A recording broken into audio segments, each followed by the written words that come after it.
Greetings. Welcome to Office Hours with Dr. G. I'm your host, Dr. G, and I am so glad that you could keep our appointment.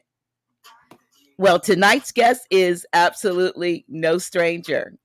Mama Kali Sichen El Dey, ethnographer, cosmologist, astrologer, herbalist, and healer, is here to discuss her new book entitled American Indians Searching for Home, Diaspora Road in Ghana.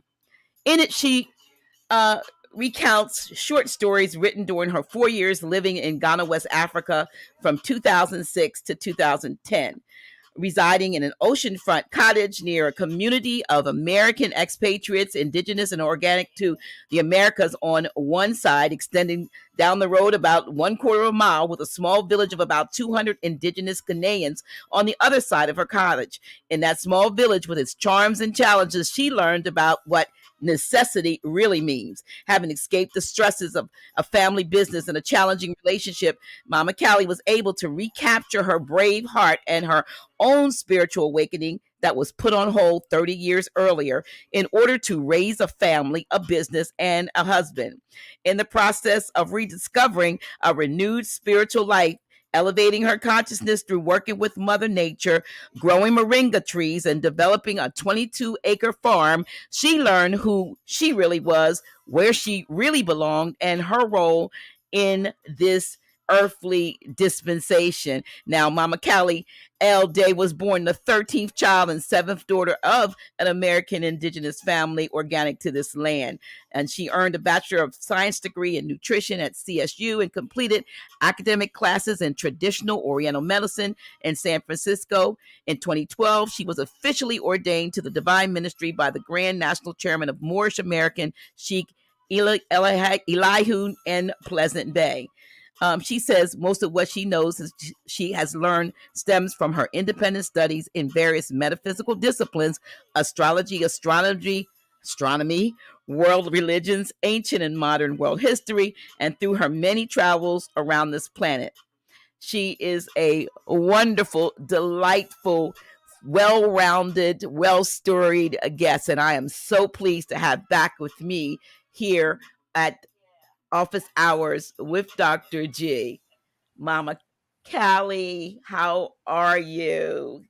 Oh, I'm so glad finally. Look, I was trying to get all I that wasn't in. sure where I was. Listen, you went off again, and I wasn't so Yeah. sure. Listen, y'all. This look, bear with us. We just got her on. Um, right now, my speaker that you normally hear the music real strong on has gone out. I don't know what has happened to my speaker. I just got a call that my youngest son is in the hospital, y'all. So bear with me, bear with me. I just talked to him. They're going to keep him, but just to get that call just before this started, and everything's a little bit discombobulated. So so if I go off a little bit, y'all, please charge it to my head and not my heart. It's just some things going on, but I'm so happy to have you here, Mama Callie, to talk about your book, your new book. I want to put up this banner so they can see the book we're going to be talking about: American Indians Searching for Home, Diaspora Road in Ghana. And it's available on Amazon, and it's a really this is quite a bit thicker than the last book that you did. So I'm thankful for this copy, and have not, because I just got it yesterday. So I'm not a speed reader, but I did see some very interesting information in the beginning, and we'll talk about it. But how have you been? Oh, well, I've been fine. All praises to the Most High. I must say, I have been wonderful. But I told you that I was putting together a website, Yes, you learning, did. Yes, you did. learning. And so Yes. now you can go to my original domain name, which was a North Scale Institute, northscaleinstitute.com, and you will see the beginnings of my my new website. It's not complete yet, but I'm in the learning phase. And so, hey, I feel real good that I've done that. It was stressful, but not as stressful as putting together a book, believe me. Maybe they're the same. I don't know. But I've been very, very busy. And I think that I just don't know how to relax. Okay. Well, So, because listen, we here we talked are. about that earlier, and I don't know if you mind me saying, because you are an inspiration. You are an Oh, inspiration to me, and thank you. I don't have a problem telling my age, and some folks don't want to tell their age, but I really don't have a problem. You don't act look or act your age either. So people will be amazed to me at can I say it? Will you say it? Sure. What should I be ashamed of? I mean, you should be happy. What, 78? Is it? I'm yeah, going into my 79th year. So you're gonna Yeah. be 79. You just wrote another book in less than a year. You just released the second book, Mm-hmm. building your own website, not Website. having to build for you, because I couldn't build a website. It's like, I'm so happy for Sister LaChris, but you're building your own website. Right. More books, you said, to go. So you're not finished what you're doing. I mean, you got plans. You got, matter of fact, you've told me, because I know you're waiting, and I know all the other sisters are waiting, but you are part of after Chief Pontiac is you, about getting the women together. And you've got some sisters, some mothers, some elders. They're in their what, 90s that are raring to Yes. go. Yes. And she's a Moor who's Right. been living on some Moorish land in Kentucky. And I don't mean Kentucky, Oklahoma. Mm-hmm. For the last 40 or 50 years, she's been living on that land that her temple bought. And look, if you think I'm jumping, you ought to talk to that sister. Well, I'd love to get her on the show. With she She's 90 what? she's 93 or 92 or 93, but she's hopping. I'll tell you now. But she'll talk you to death. So will I. But when you've got all of that stuff behind you, Right. and she Knowledge. has been trying to get everybody together there in Kansas. It's Kansas. I don't know why I keep messing that up. It's not Oklahoma. It's Kansas. That's right. You did tell me it was Kansas, because I was thinking Uh-huh. about somebody else. Yeah. Yeah. Uh-huh. And so she is really Helen Torrance Bay. Okay. Mm-hmm. Elder mother. Yes, that's Yes, awesome. and she's not the only one. I told you that Gonda L. I've been knowing her for many, many years. Yes, you did. Yes, you did. And so many. And then of course, my dear friend Miss Ella, who's down Yes. here in Atlanta. Mama Ella Woods. Yeah, Yes. Miss Ella. You know her too. Miss Yes, Ella I been do. on the road for a while, honey. Yes, And yes, yes. so, we aren't even strangers to this new information. Mm. I mean, when some of the people probably who are now logged in, maybe they weren't even born when we were out there, collecting the information. Mm-hmm. We go way back. I remember sitting on Phil Valentine's floor in Brooklyn, and anybody who remembers that knows how long ago that was, And let's see. Just look, we've been collecting information for the longest time, and we have to share it. Absolutely. The thing that is so difficult is getting people to listen, to hear. Not to listen, but to hear. Mm-hmm. Because you can listen and not hear. True. You see. And so we're trying to get people to hear, because the time is really, really, really imminent for us to step up. And that's why I appreciate Chief Pontiac so much, because he keeps pushing. He keeps pushing. Yes, But he I does. told you I have another book coming out probably within the next 6 months. I know it's going to be the next 6 months. And I've entitled it Closing the Conjure. Now, thanks to everybody who's talking about the conjure right now, I have some um, books that were written back in the 90s and published in the 90s and no longer available. So, what I'm going to do, like some of the sacred works done by ancestors in Africa and here in the Americas, I'm going to put that together, Mm-hmm. and a couple of things that I also wrote way back in the day, the Great Leviathan, that all of that, it just going in to kind of show how ancient our work is, because I was given a manuscript back in by a Babalawo that was actually published in Europe at the Astrological Institute of London in 1898.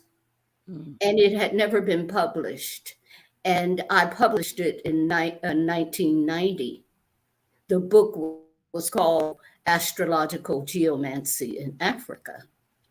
And so I'm going to put all of this together, and put it out there again, because, our people have to know. They have Yes. to know. Yes. Now, I must say that for many things, collecting the information about our ancestors here in this land where we are indigenous, where we are original, where we are aboriginal, autochthonous to this land, I'm learning. And that excites me so much. Well, learning excites me. I guess you can figure that out. I have a Aries sun, moon in Sagittarius, and of course Leo, Pluto in Leo. So that's a grand trine in the fire signs. Well, grand trine is real easy, so I learn very easily. You know, but I also have a grand square in the signs that are activated, especially now this week. We have that grand square activated in, let's see, that's the mutable signs right now this week. Okay. It's heavy duty. And because I also have a grand square in my chart. Oops, what happened? You're still here. Oh, but I can't see you. We see you. I also have a grand square that is in activation right now in my chart. Mm. You see, so I got much What going does on, a but that's what does a okay, because what I does can a grand handle it. square mean? What does it mean to have a grand square or It grand means trine? I mean, I that, heard them, but I okay, don't know what they what it are. means, the grand trine is real easy, and I have a grand trine in the fire signs, but the Okay. grand square means that you're going to have to work hard to make things happen, but it will happen if you stick to it, if you don't give up. And I don't give up easy. You can see I'm going into my 79th year, and I got books to write, and to Right. rewrite, and to republish. And I told you about, I did separate writings about the farm that I started in Ghana. Mm-hmm. Remember, I had 22 acres. I started a moringa farm in Ghana. That is between 2000 and I went in 2006, and I came back here in 2010. And so I was writing about actually presenting a weekly report to my sponsors, well, they were friends who had helped to Support you. actually, make it possible for me to be there and to begin the farm, so they were investors. So I sent out a weekly report, and that's very exciting too, because as I explained to you before, learning about the traditional practices as far as farming is concerned, and how the what would they would call someone would call superstitions. It's not superstitions, it's their beliefs, in farming. Oh, that don't touch that plant. Oh, if you touch that plant, it'll do this. Leave that alone. You better not touch that animal. I mean, because we're clearing an area. There's nothing there. But now, by the grace of the Most High and the Great Spirit, I have a wonderful young man who's over there in Ghana working on the farm. We are partners. And anybody in this area, in the Atlanta area, would know him. They call him Farmer Chris. Now, Chris is a young man. I got to ask him how old he is. He hasn't stopped looking like he's 18. But he is so very productive.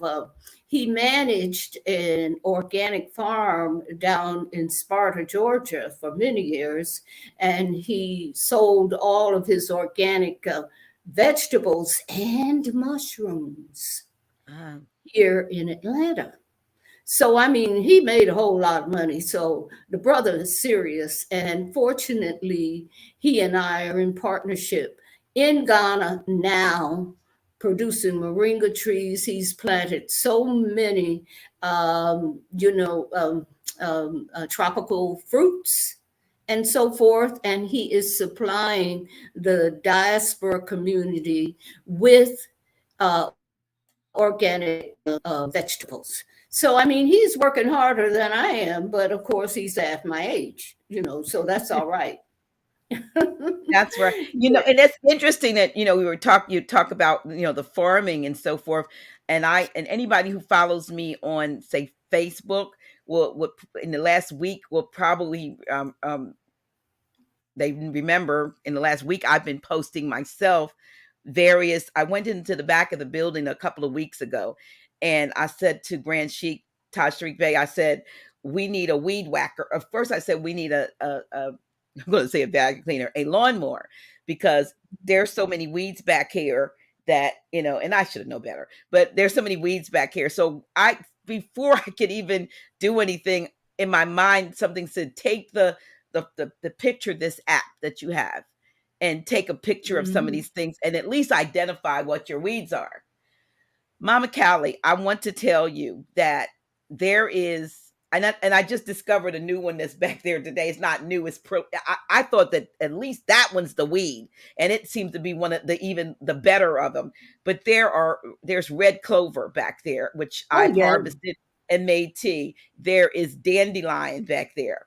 There is mugwort back there. Mhm, Now, the one mhm. that I thought was a serious weed is cleavers back there, which is good for the lipid. Oh, I okay. got I got cleavers coming out the whatever. There Well, is harvest them and dry them. right, there's spearmint back there. There's Mhm. oh my god, what else is back there? There's bone set back there. Ooh. Yeah, all of this and some more stuff. And I just go out there now and sit there and thank the Most High and Mother Nature, and thank them for letting me I pulled flowers today, and that I'm going to dry from the red clovers. But it's like a an apothecary. And then of course, and I should know better, because Sister Cynthia and I have just put out a book about herbs. And I'm Mhm, sitting there mhm. like the backyard is turned into a botanical garden. But various things that we see as weeds, when you look at their medicinal properties, it will surpass anything that these doctors will prescribe to us. Well, I may have mentioned before that that's the only medicine I ever had. Whenever anybody in the family was sick, my mother would go out to the field behind our house. We had a very big garden all the time. But there was an open field out there, and she would go out there and collect whatever she needed and bring it in and fix it up for us and give it to us, and we were good the next day. Absolutely. She'd make us sweat and put on heavy blankets and make it real warm in the house and everything, and then we were up and fine the next day. I never knew a doctor until I had my first child. you know and I did do that. Well, that's a whole nother story. I don't even want to go into that. Well, Uh, but I'm just saying, but I'm saying today now, I would say now more than ever, we do need to garden, to farm. I mhm. just purchased some of those vertical planters that you can plant like multiple.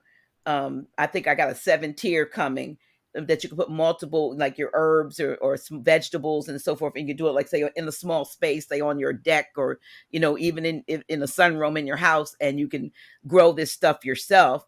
But just the fact that the stuff what's growing back there, I didn't plant it. No one Yeah. planted it. It Well, was, and you the know what great else is back mother. there? And The this one is great mother is so generous. there's even And spelt we're crazy not to respect her and go out there and right, get that dangerous weed killer. right, I right. mean, if you need to kill something that's invasive, all you need to do is put some salt on it.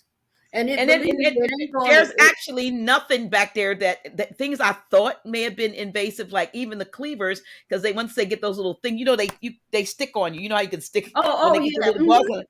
But Hmm. the cleaver Hmm. purifies the lymphatic system. Among Yes. some other things, it's a diuretic. It moves any blockages in the lymphatic system, and most a lot of us have lymphatic blockages and so forth. So Yeah. there's just so much back there, and I mean, there's even, like I said, there's dandelion, and we know we can use that from the flower to the root. And how many people cut those little yellow? Look at these weeds on my lawn. Look at that health on your lawn. You know what I mean? They Hmm. don't. They don't realize what they have, but the fact that you've been doing this for quite some time, and you're servicing the world, I would say through your what they call you, Mama Moringa. They call me Mama Moringa. A lot of people still call me Mama Moringa. I had that website for a while, but now that my granddaughter is taking care of that website for the family, Mhm. she changed the name to herbivore.com. I see someone said, "How do you buy your herbs?" And so yeah, that's also herbivore.com, herbaful.com, and that is where you can buy the herbs that she's doing. Taking over for me, same formulas, Mhm. so they're, oh my goodness, can you still see me? We see you. Well, I don't know why my screen keep going out. Can't see it. But look, You're freezing a little so bit, but there you're back. Farmer You're back. Yeah. Farmer Chris is taking care of the 22-acre farm over there in Ghana. It's in Fanti land, and it's only a few miles away from the rainforest there that has that what do they call that? It is you walk way up to 200. It's like a Uh, waterfall or something. it's what do they call that? Are there waterfalls or no, not No, falls? no, no, no. It's not a waterfall. It's a walkway, Oh, swinging, yeah, 200 feet up in the top of the forest. Now, I mean, I've been across it many times. It scared me to death the first time, you know. But that's when, and my farm is only maybe 2 miles or 3 miles away from there. So it's really close by, near that rainforest. So it's a good location. But let's get back to the book. You know, I Well, wrote listen, now about. can I read this part right here from your book? That the part that yeah, the introduction. I was calling it the prologue. This part it says, "What is it about a land that is so special, so desired? The entire history of that land and the entire history of the original people of that land had to be covered up, flooded over, torn down, hidden, decimated, and completely rewrite their history." What is it about that land and the original people of that land that was so desired by the rest of the world's inhabitants that a worldwide conspiracy of silence would inundate that land? That the many races of the world would then merge together to overtake the original people, use them, abuse the people, villainize the people, attempt to dehumanize the original people in an attempt to assume their identity. What could it be about this group of people, about their land, that would cause the world to conspire, to secretly agree to remove them, to snuff them out, to pretend that they don't exist? Mhm. That's the first paragraph of the introduction, and that's enough to go like, yeah, what is it? We know, but Mhm. I love that introduction. I love that introduction. Oh, thank you, thank you. Yeah, you know, the prologue, the road between two castles. Hmm. You see, I don't know, but you know, Great Spirit has just blessed me so much in my life, you know. But when I went to Ghana, actually, I ran away. I was 61 years old, and I was about to work to death, and I said, okay, well, if I don't get out of here, I'm not going to live. And I wanted to live because I had little grandchildren and I wanted to see them grow up. Okay. So I knew I had to get away from the stresses and the pressures of living in America, in apartheid America, and having a business and being the person who actually made the business. I wasn't the face at all, but I was the person behind the scene that made the business work. And it just about killed me. And so I decided to leave and go to Ghana. Now, at that point, I had traveled all over Africa, but I knew Ghana very well because I'd been there so many times and I knew a lot of people there.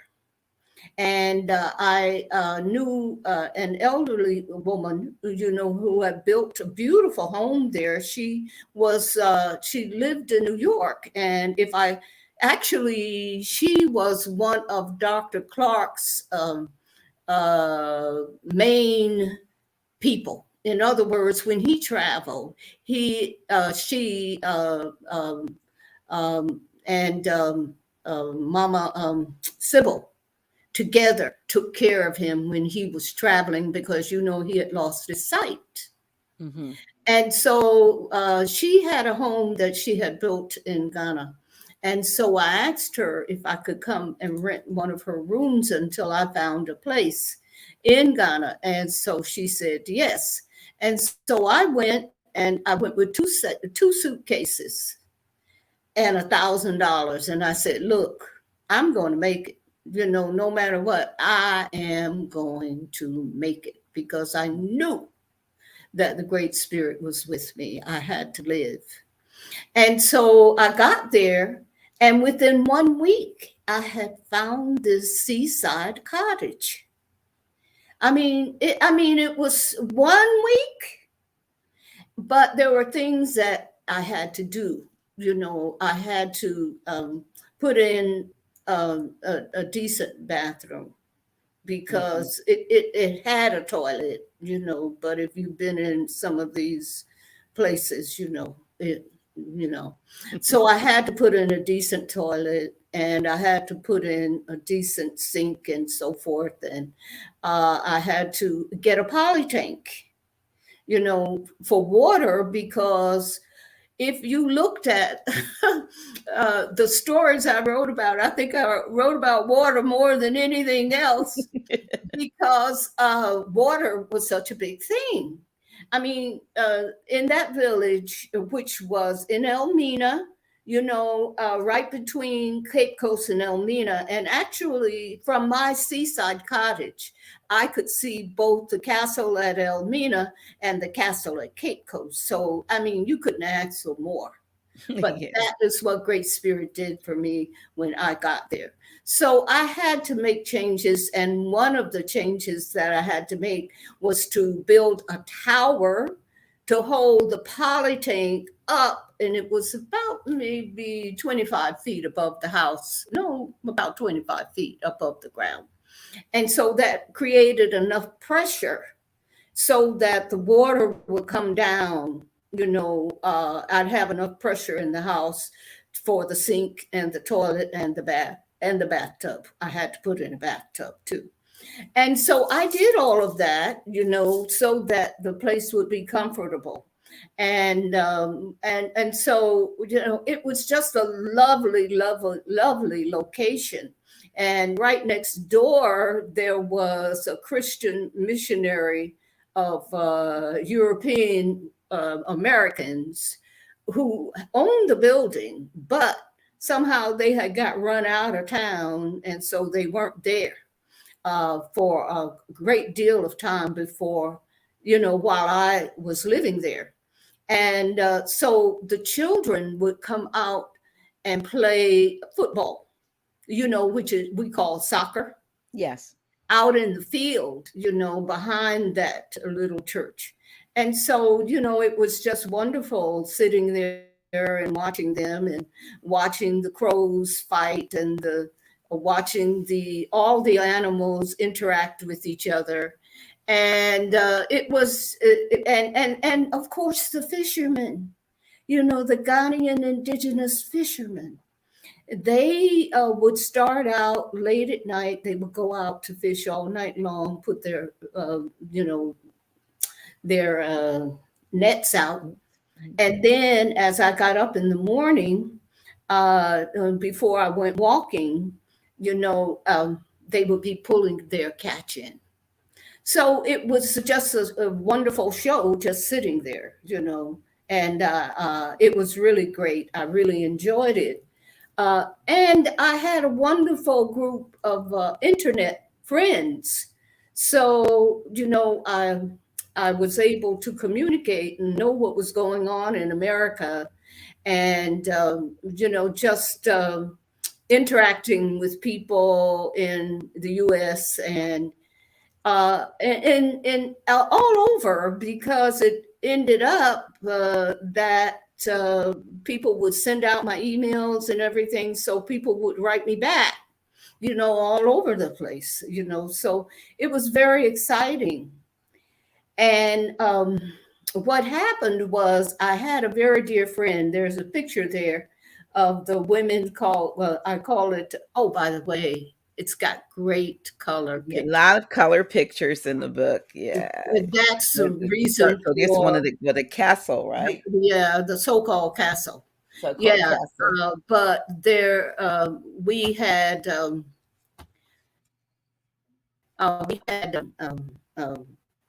I called a conference of grandmothers in Ghana because one of my dear friends had called and told me she was living in Phoenix or outside of Phoenix in the suburbs.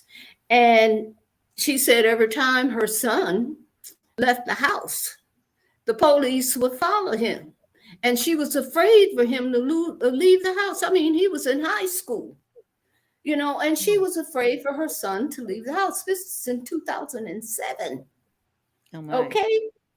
And so I said, okay, well, why don't we all get together here in Ghana next year in 2008 and have a conference or a think tank, Grandmothers in Ghana. And so, yeah, that's one of the pictures of the grandmothers in Ghana. In fact, I'm sure some of you will recognize many of them. Look at the one, that was the one for us in when we went to an event, a nighttime show. Turn the page and you'll see the next one where we were Oh, yeah, Let's see if I can get. right. The women in red.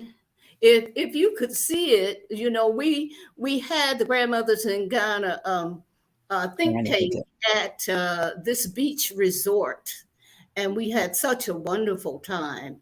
You people will know people. Some of these people. There's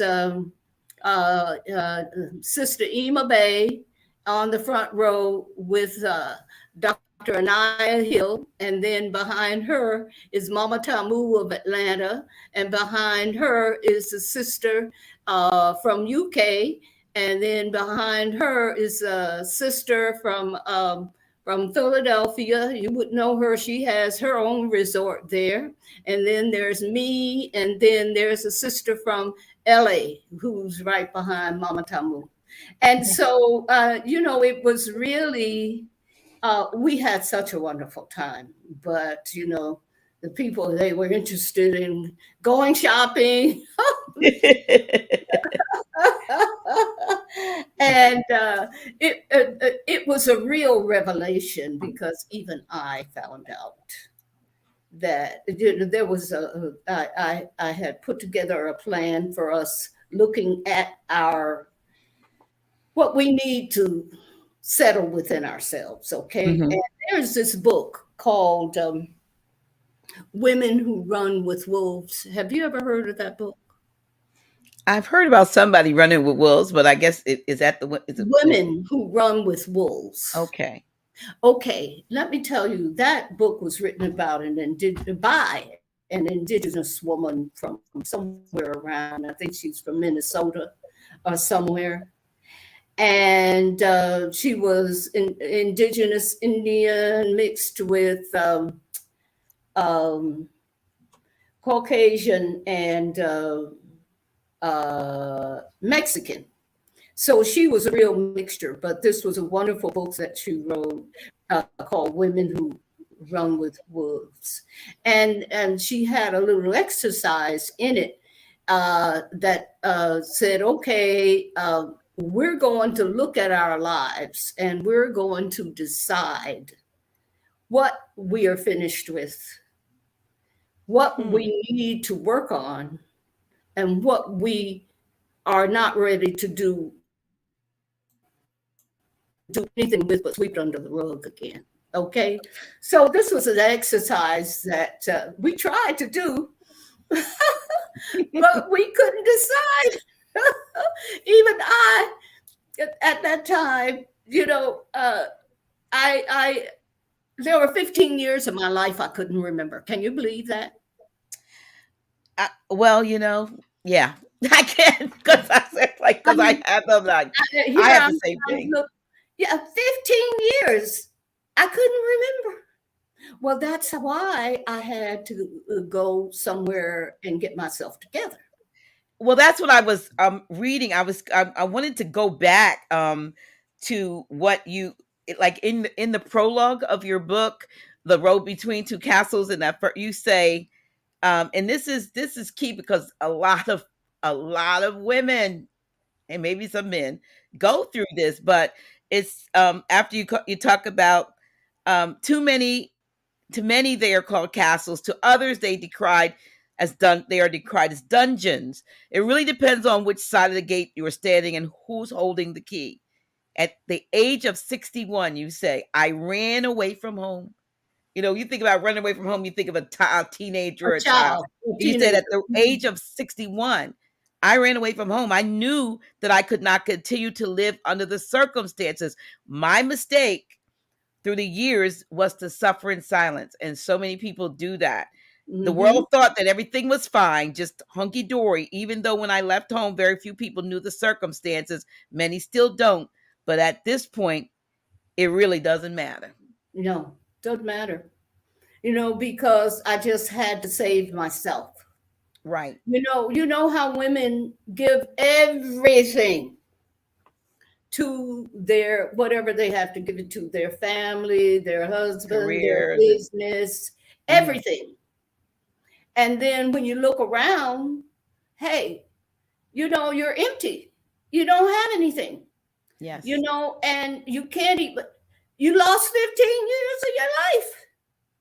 You know what I'm saying? Yes. You Yes. know, and so, and then there's another one, another story called Paper Dolls, where I describe how I would cut myself into pieces and paste them onto somebody else, you Mm. know? And so I did that. I mean, I edited a lot of books for people, you know? I mean, even a Babalawo from Nigeria, I edited his book. You couldn't read nothing that he put out, you know? And so I had to make it legible. Well, not legible, but Readable. understanding. Yeah. Yeah. Readable. Yeah, that's a good one. Yeah, so I did this for a lot of people. And you know, you take parts of yourself, you know, your paper dolls. We had paper dolls back in my day. I don't even know We if had them. yeah, I don't know if children know what paper dolls are anymore. Yeah. Yeah. You They know, had the little tabs on them, and after you could either punch them yeah, out, cut 'em out, and then you could put them. Yeah. Yeah. And how yeah. many of us lived those paper doll lives? Oh, look at here. Oh, yeah. You know, and so you know, I for years and years, you know, I took part of myself and pinned them onto other people, and so that was totally exhausting, but nevertheless, you know, it was just so much that I learned in being there for so long. And I think that what I can say I'm prepared for now is to live without a whole lot of stuff. You know what I mean? Mm-hmm. Don't get upset if there's no water. I went without water. I went without electricity. I went without gas for my stove, my cooking stove. When there was no gas, I just took my little crock pot. That's what I guess 80% of all Ghanaians use a crock pot, you know, and it's just a little one burner that you put charcoal in and you put your one pot there and you cook your food. And generally, your food goes in, everything goes in one pot, Mm. you know. And so when there was no gas, that's what I had to do. When there was no electricity, there just wasn't any electricity, you know, and you get used to that. And of course, now we are getting these warnings now that may happen here. They're trying to, you know, make this a third world country. Well, I've already lived in one, so I mean, you know what I'm saying? And not only that, when I was a child, that's what we had. You know, I grew up in the 40s, you know, and that was, I don't think my mother had an electric, no, she didn't have an electric refrigerator when I first grew up, you know. She let me see, and we had a old-fashioned iron stove that we had to make a fire in. So first time I cooked biscuits was in old you know, stove. You see them sometimes. You know, it's a wood burning stove, and if we had to cook something like biscuits or a cake that took a little longer and had to have a lot of heat, we put some pieces of coal in there, you know, so that it would the heat would last long enough to cook. So that's what I learned how to cook on, that kind of stove. And then going to Ghana, I had to learn how to cook on a crock pot. You know, Hmm. when there was no gas and when there was no electricity, you know, you just there. You know, So you it's don't. called a crock pot because I know you're not saying crock pot because when you say Oh crock no, pot, no oh crock yeah, pot. plug that in. No, No, no, not a crock pot. I know, but it almost sounds like I'm just clarifying. No, it's not. No, not a crock. It certainly wasn't no electricity. You had to stand there. and make your little fire, with the charcoal, you know, and then I don't know whether you've ever seen anybody cooking, but sometimes they have a fan that they're fanning the fire with. Yeah, I got a couple of these fans here. I have one of the brooms back with me. I brought a few of those fans and things like that, because that's the best tool that I've ever used. And actually, I got it on my front porch right now. Because it cleans the porch and the stairs very well. And it's one of the traditional brooms. So I made sure I brought some of that stuff here, because who knows when you're gonna need it. I'm prepared. Okay. I'm prepared. Let them turn it off, okay? And I got a lot of books. And I was reading, someone was saying the other day, don't throw your hardcover books away. Because if this internet goes down, even for a week, what you gonna do? Go crazy? No, you read. Yeah. And that's why you need to get that book, because not only my book, American Indians Searching for Home, it's entertaining, and it will teach you a lot. I wrote several stories about identity and male sacrifice.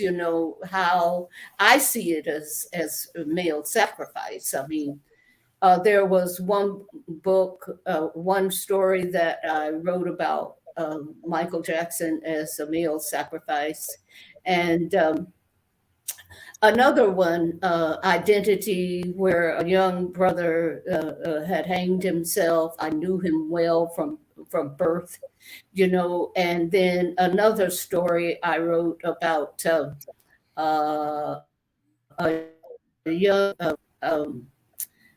young man who, in a story on a TV production that I saw. We could see a lot of American TV there. We were able to. So sometimes I made reference to some of the things that I saw. One of them was, I think it was called Boston Legal. And so I watched that, and this white male, or should I say European male lawyer, had adopted this young Black boy. And they were having Thanksgiving dinner at the table, and there was a whole lot of very, very well-to-do Europeans sitting there with this one little 9-year-old boy, And so the lawyer who had adopted the young boy, he said he did that as opposed to taking up fly fishing. Did you hear me? So you mean the young Black boy, our own little Aboriginal boy, he adopted him instead of taking up fly fishing. So he was a That upset me. hobby. He was a hobby of sorts, if you will. He took sport with him. The young Aboriginal boy, the only person sitting at that Thanksgiving table, was his hobby. Yeah. His pet. And I got so upset about that, that I wrote a story about that, because to me, he was just another male sacrifice, And so I talked about Michael Jackson also being another male sacrifice. Yeah, I saw that. And the good times that we sometimes had. Right there on Diaspora Road, there were indigenous American Aboriginals who had businesses on that road. And one of them was a rabbi from New York. He was a rabbi in the Hebrew Israelite community. And so there we also celebrated the all of the festivals for the Hebrew Israelite community. And me being an Aboriginal American there, I celebrated with them. They were, I can't say I wasn't really close to them because I was busy. I had a farm, so I wasn't retired like most of the people who were there. I Mm-hmm. wasn't retired, and I'm not retired now. I mean, you see what I'm doing. That's right. And so I wasn't retired when I was in Ghana. I was busy. I had so much to do, and then I had to. I was busy, and so I didn't hang out with them. But whenever they were having events or festivals, I would go. And we would all have fun. We would just have fun. And then I remember on the New Year of the millennial New Year for the Ethiopian calendar, we had this, event, and we crowned James Brown. You know, Okay. somebody broke out the 50th anniversary thing of James Brown. And so we crowned James Brown because all of us were elders. Most of them were retired. So we remembered the early days of James Brown. And Mm-hmm. somebody broke out that record. Oh man, we just all went. And then there was Mama Bethy. No, not Bethy. One of the elders who was there. I think she was from Chicago. Uh, there was somebody who took a little microphone pretending to be James Brown, and he fell to his knees. She got up and took her sweater and put it Put around him. on it, put it like a cape. Yeah, Like the cape. Maceo used to do Yeah, the he James didn't throw Brown it back off. in the day. Yeah, Singing, please, please, please, please. and young folks don't know what we're talking about. No. Because they didn't see those things. Yeah. But look, I have been showing my grandchildren, pulling out these videos. They got James Brown dancing and Michael Jackson dancing side by side to show you how Michael Jackson learned from James Brown. So all of those are the kinds of stories, and it's entertaining. you know it's entertaining, but it's also informative. I have serious things in there too. I talk about the religion, especially Christianity, Mhm. and how there were, while I was there, two ministers that I actually knew, female preachers or pastors that I knew personally, came there, and they wanted to see me because I was there.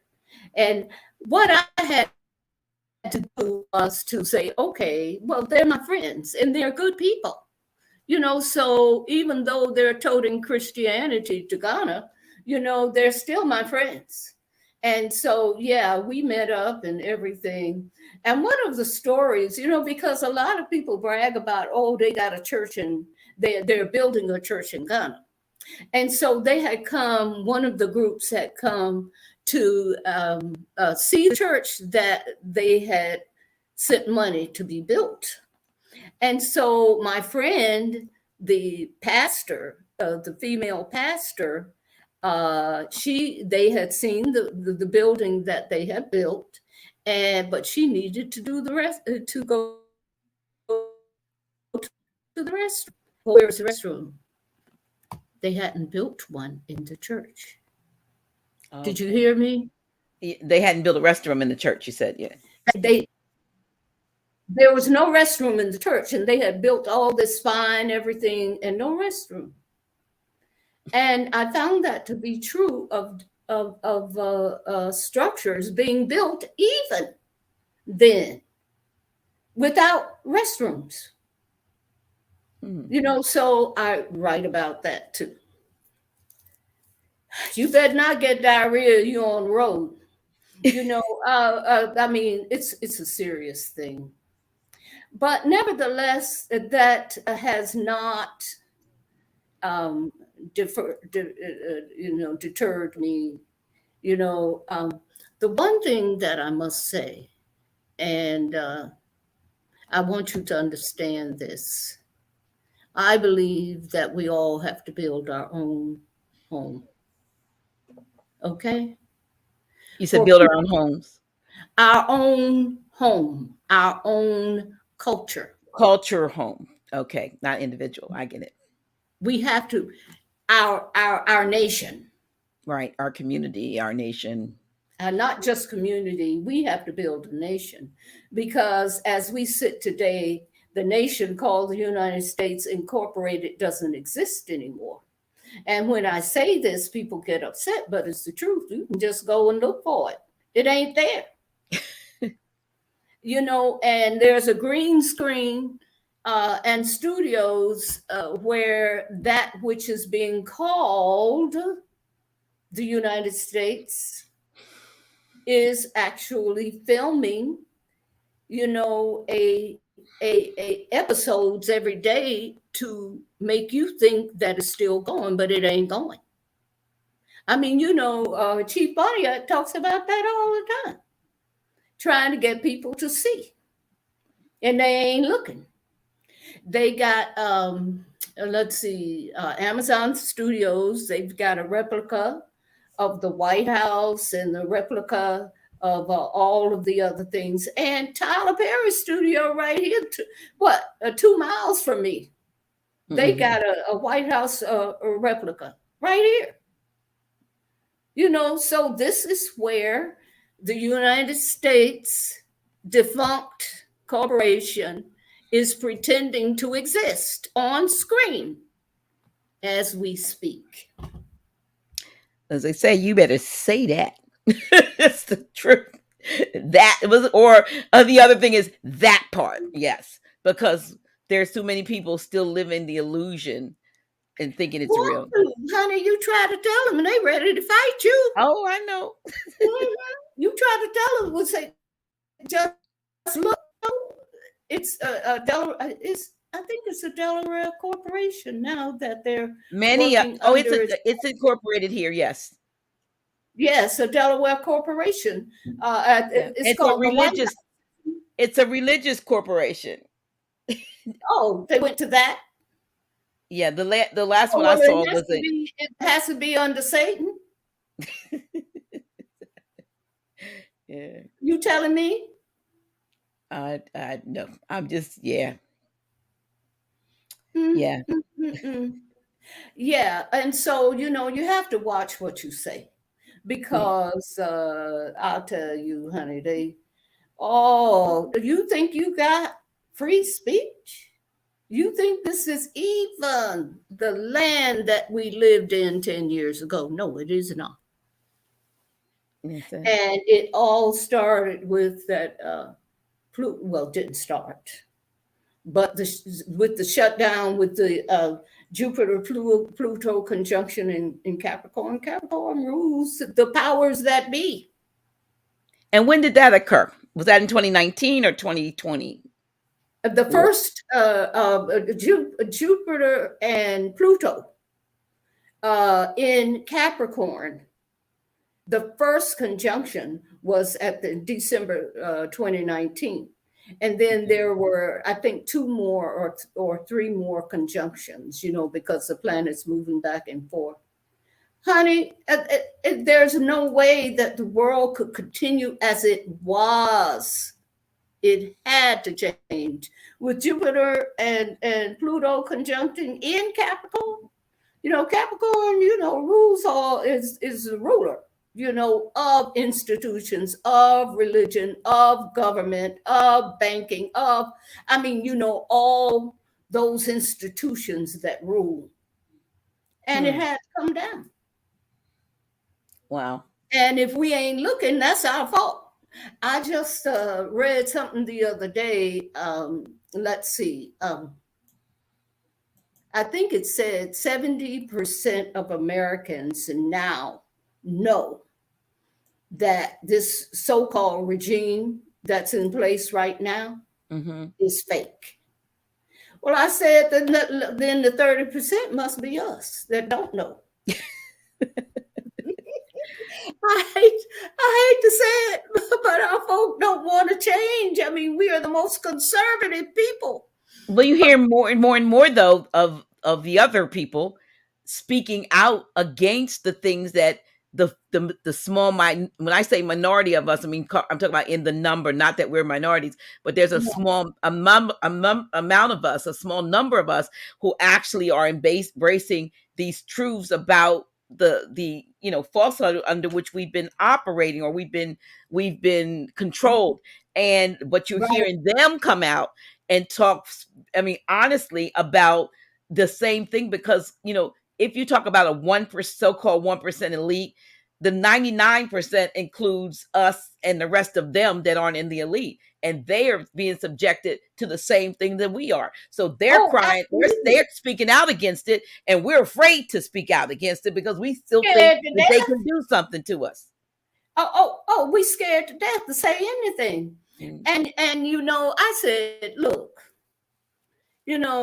I can't continue to be silent. I just can't. Too much has been put in my face. There was a sister who woke me up about the Federal Reserve and the IRS back in 1999. Sister Sherry Peel Jackson, and she's right here in Atlanta or in suburbs. Uh, but they put her in jail for trying to wake us up.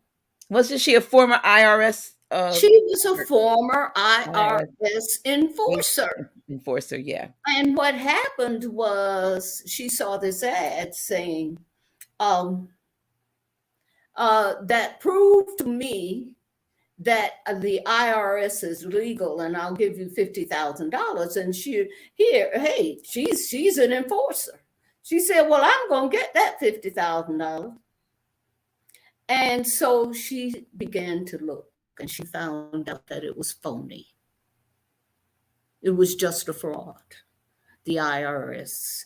And not one penny of that money that you give to the IRS goes to build one school, one road, furnace, one mail truck to bring you mail. It don't do none of that. All that money goes to the elite, so-called, in Europe. Mm-hmm. So you see, and why do we want to keep on doing it? Chief Barney been telling us. My brother, Todd, you've been telling us. He calls it Todd still calls it the Inquisition Revenue Service, and it's still tied to Yes, the Spanish that's Inquisition. what it is. It's the Yes. Inquisition Revenue Service because they've been taxing us to death. Mm-hmm. Hey, let me tell you how I found out. I had a whole gang of brothers, and at that time they all had to the military. Back during that day, it was a draft back in the day, and so I had this one brother, who was just he read everything. You see, and after he retired, I'm getting off subject, but after he retired, he wrote master's theses and PhD papers for folks for money. Now he was just in the Air Force, but he read everything, and he used to call it nigger tax. Because we're taxed for everything. That Europeans in America, Euro Americans, and nobody else is taxed. We taxed. And we're double taxed and triple taxed and overtaxed, because we're red lined. So if you in that red line, then you're going to pay more, period, at the end. And so I had a brother who was saying that back in the 50s. I remember in the 60s. I can't remember a whole lot. In the 50s, I was so young. But, he was talking about that. I remember seeing all his books stacked up. I saw him now because you can't even walk in my bedroom because I got books stacked everywhere. And he was like that too.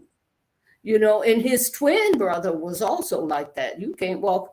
Well, when he was alive, everybody's gone now except me. I'm the 13th child, so I'm the last one. So I got a lot of work to do. I got to write even about them because they were all so great. You know what I mean? Mm-hmm. And so I have to write about them as well, plus all the places I've been and things that I've done and talked about. And, me and my husband, we traveled and collected weeds,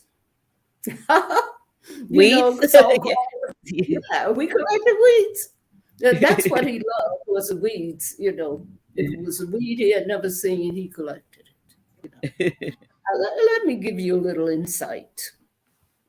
He absolutely loved George Washington Carver, and I think there still must be about 30 or 50 books here about George Washington Carver.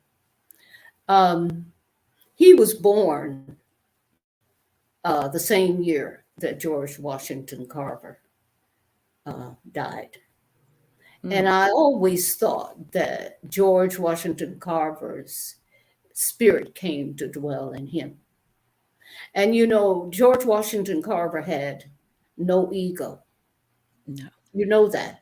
I He just recently saw a documentary on him, and I was so fascinated on how respectable he was, and how self, when he wasn't self-serving, he just gave up everything to he serve gave others. away everything. Everything. Yes. I just saw, like, maybe 2 weeks ago, and I watched the whole documentary, and I absolutely fell in love with George Washington Carver that day. I mean, you'd already hear about peanuts and all that, but you didn't really hear, you know, what Look, was in that documentary I just saw. he Yeah. built the first car and he gave it to Ford. Right. Ford, in that documentary, they say that when he would come to Ford to visit Ford, he was having at that point problems with his legs and so forth, and he had an elevator built in this, either his home or facility, wherever it was, where where Dr. Carver would come, so that he would not have to climb the stairs. Henry Ford had an elevator put in this facility so that he could get up to the various levels without having to, you know.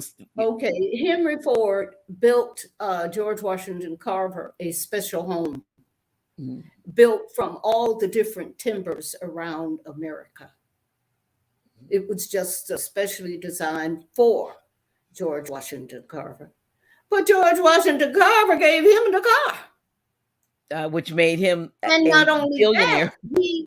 he gave him the plan for the plant. Plant. Right, to manufacture. George Washington, had he even kept one patent, Tuskegee would not be, Tuskegee Institute would not be Mhm, in the condition that it's in right now, but he gave everything away. mhm. But as I said, I always thought that Dr. Ando had captured his spirit at his death because he absolutely loved plants. I mean, he loved plants like he didn't love nothing else. I mean, he loved plants. And so, he captured that spirit. He was born, actually, he was born with his sun conjunct Sirius, the star Sirius. That was July, the star rising, Sirius rises with the sun from July 4th through July 6th or 7th, from about July 3rd through July 6th or 7th. And that's when Ando was born, with the star Sirius rising.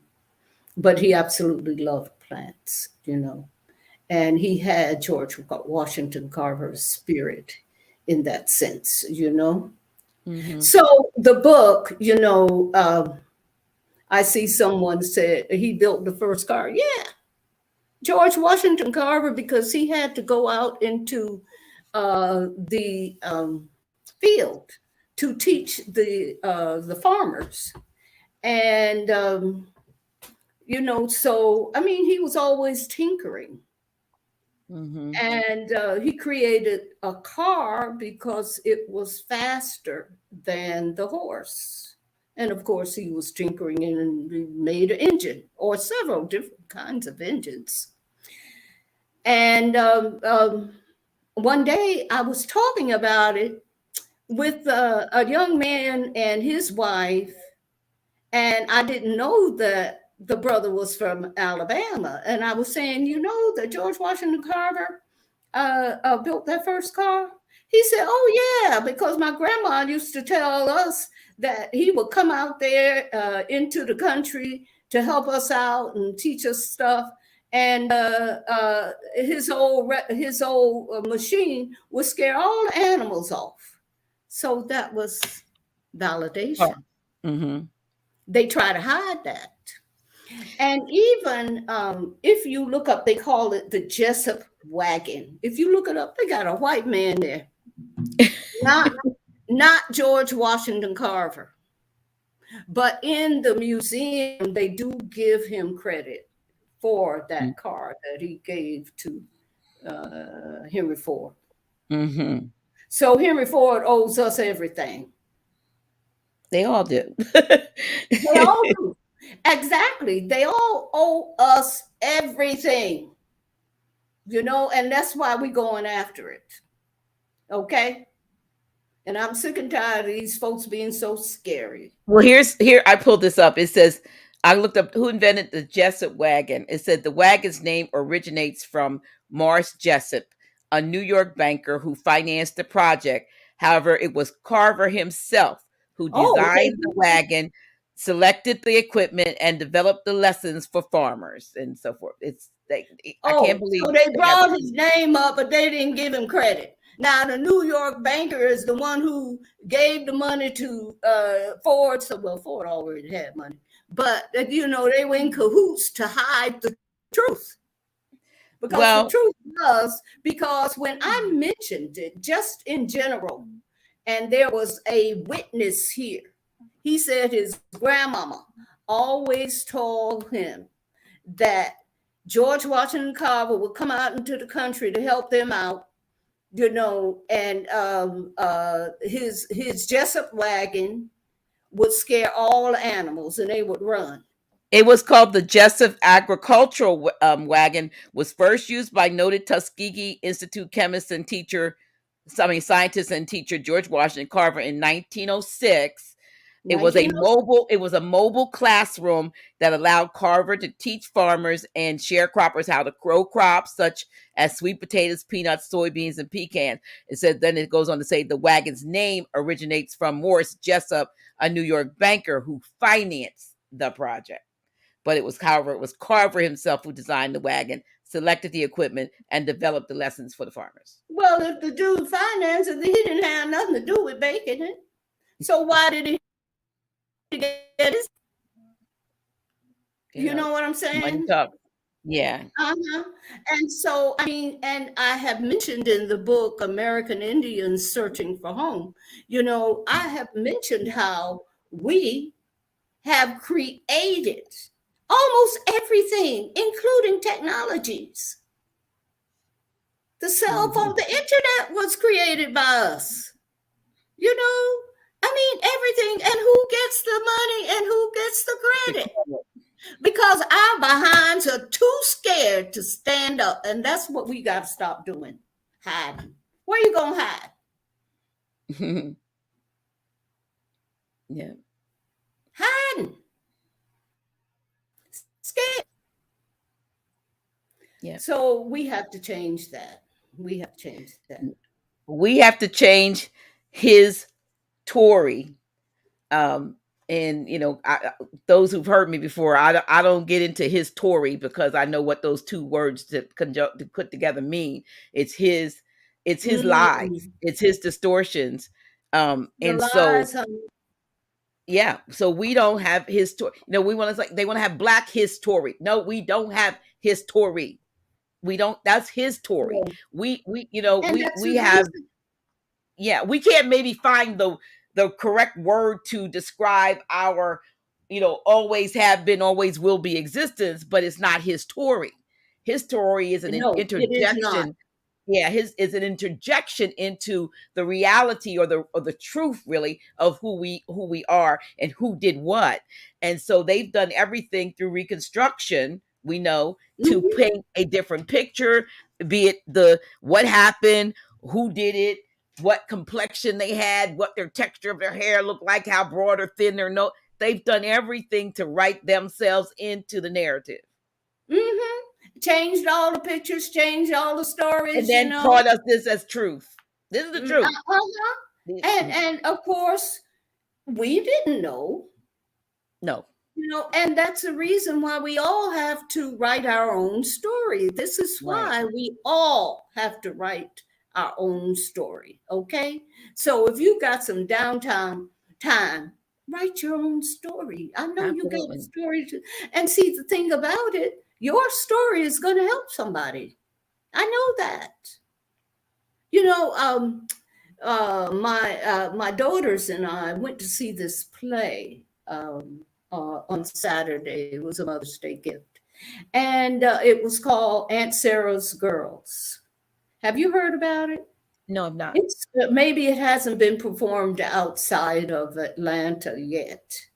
It was at a very small theater, but they declared that Lyrica Jones, I think her name is, the playwright, they say she's the next Tyler Perry.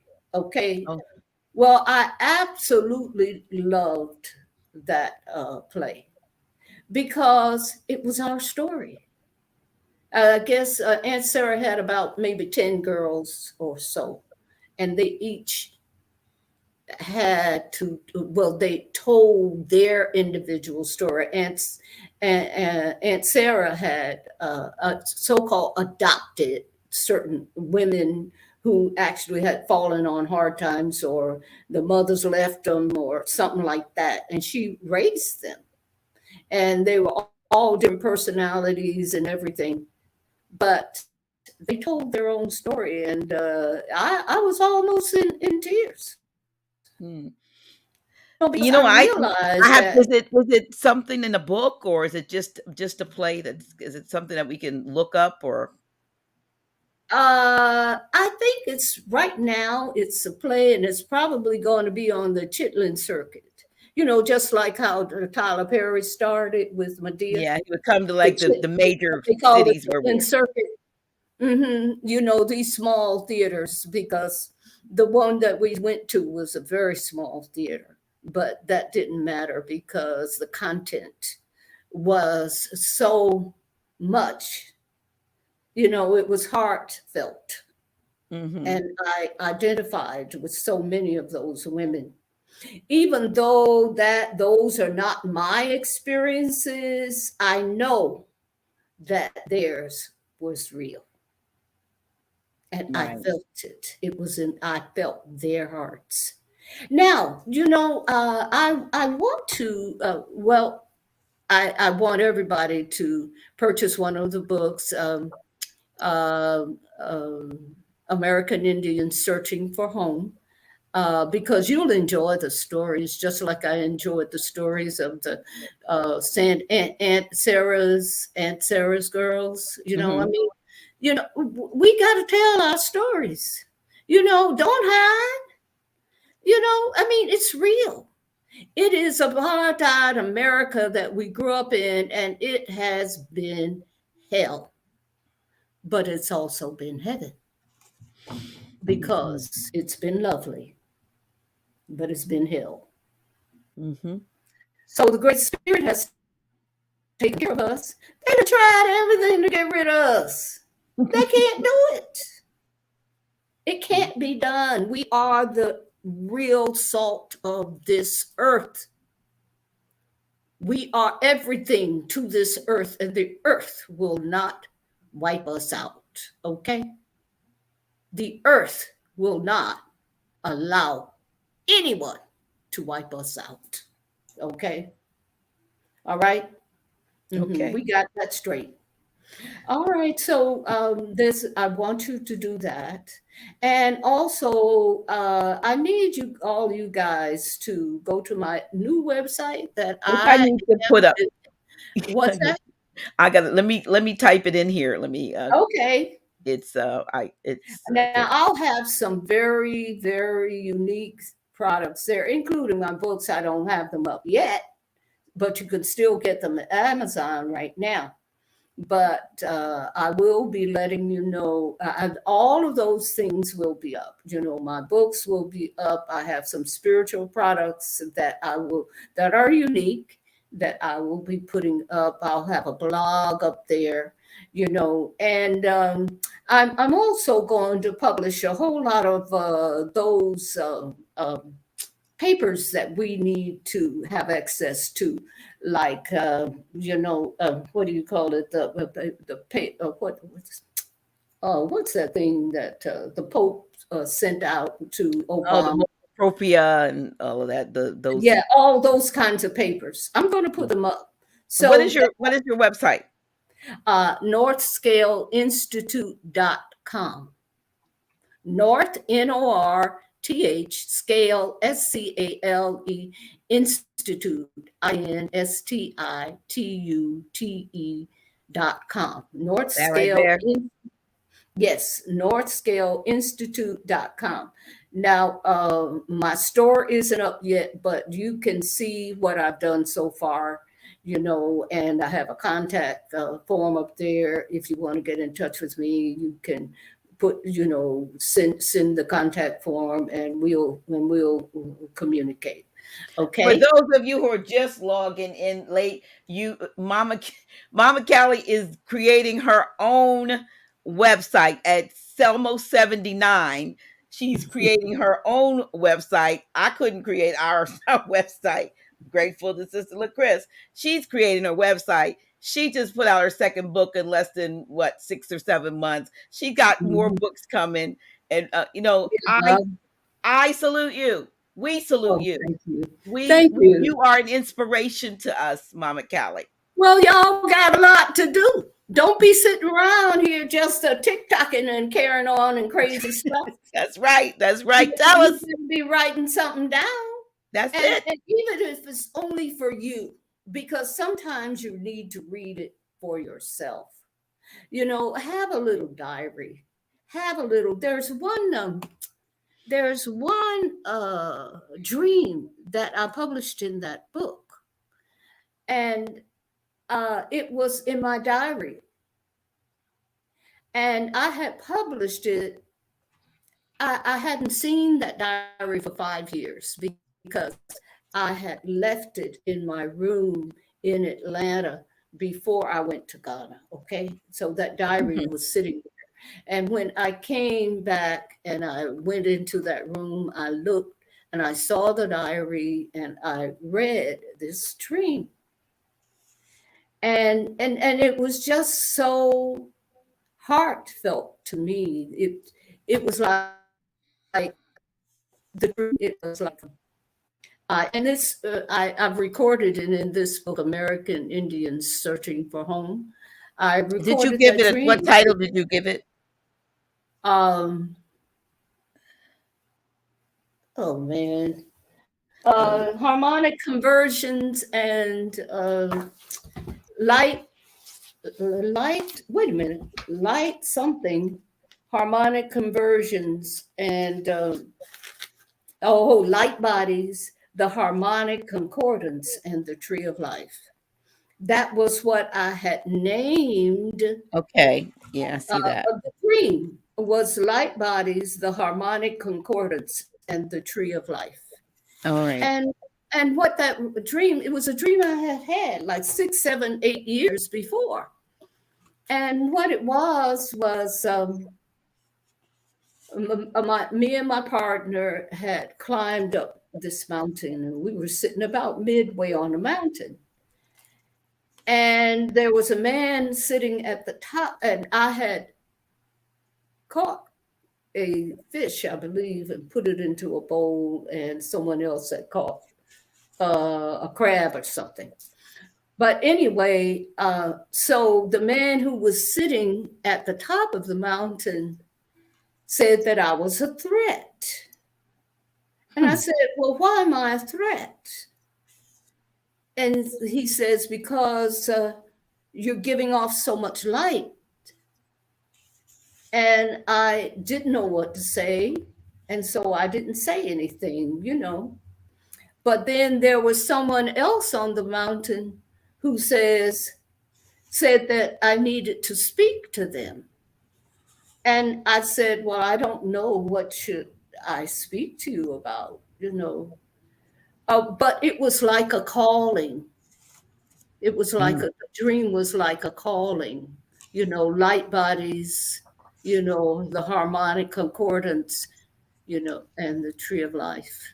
That was the story. But it was a dream that I had, like several years before I even went to Ghana. And so I Mhm. put that in it because I thought it was so appropriate.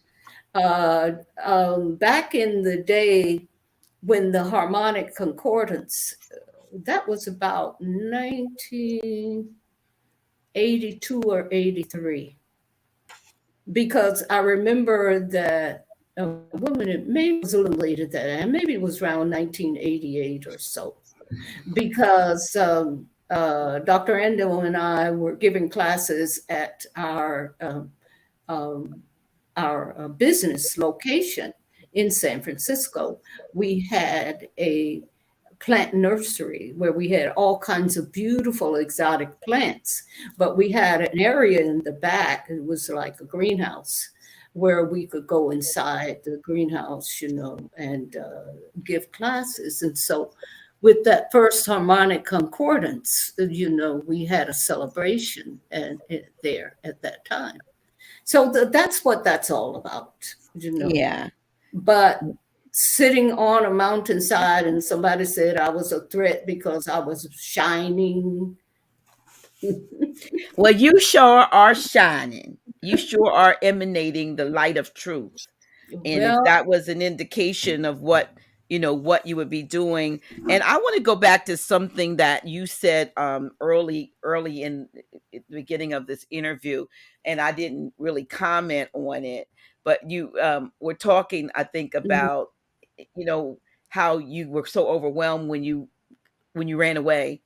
And I think you mentioned something before that about a lot of times you're doing things in the background that are really the backbone of what is maintaining the whole, whatever it is that folks are coming to you or the person in the front about. You're in the back making it happen. right. When you said that, I thought about both of the two, say Mrs. Sabi's, the former Sabi's wife. At least I had Mrs. Dr. Sabi Patsy Bowman on the show about a year and a half or so ago, Hmm. and she said, "Well, my daughter and I did the formulations." And I heard Hmm. somebody say recently that, oh, what it wasn't just the herbs that Dr. Sabi had available, but it was his energy. And then Right, I thought back that, well, it was the mothers, the sisters that were doing the formulation, but he was the inspiration. He was the one out front. They worked together, but he didn't do the formulations. It was right. the women did the formulations, and a lot of times you're the un you know we're the unsung heroes, so to speak, in the background, propping up and pushing up somebody else, and then eventually it does become burdensome. It becomes thankless. I mean, you're happy that people are being. Baby, it is thankless. That's Believe what me. I said, but Mhm, they don't. Nobody, a lot of folks don't know what goes on behind the scenes. And I had the mhm. same thing happen with a job that I had, where I had a director of this. It was a government job, and the director was a good hype man. But in the background, I was a program management division director. We had, and a few of us others, we had to feed him the hype that he went out. He got from us, from our research and our whatever, to go up and make pitches. that he didn't really, if it wasn't for us doing what we did in the background, he wouldn't have anything to talk about. And so I really, yeah, and that happens a lot. It happens most of the time. And people don't realize that what you see there had a whole lot of stuff behind it, Yes. because it doesn't just automatically, manifest. You have to put a whole lot of work into it to make it happen. And I know that Mrs. Sadie, because I had heard, I've actually never met her, but I met him several times. He and Dr. Ando were on several shows together, and I knew then that she was the one doing everything in Puerto Rico. Mm-hmm. I knew then that she was the one. And then, in Usha Village in Honduras, yeah. So, they were doing the formulations and all of that. And so, and it's not that it's a bad thing, but a lot of times the ones in the background are just so, just not given any kind of, due respect. Oh, we'll go, yeah, well, look, don't you have a roof over your head, and you get you get a new pocketbook every year. You get, no, but let's be side by side in this thing. We're working together, Mm-hmm.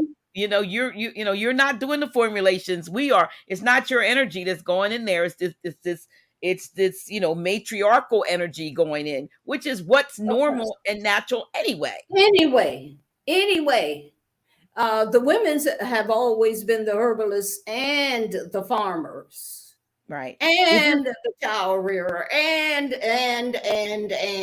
yes. Yeah, but when you read Proverbs 31, that tells you what the woman, that's what I love, that scripture, because it's just an account of the fact that the woman gets up early, makes, whatever for the husband and the children, considers a field, buys it, does owns the land, in other words, and all that. And then you have the husband at the gate bragging. Yeah. In fact, people would say, well, I never knew your name. So I didn't have a name. You were just there. I had no name.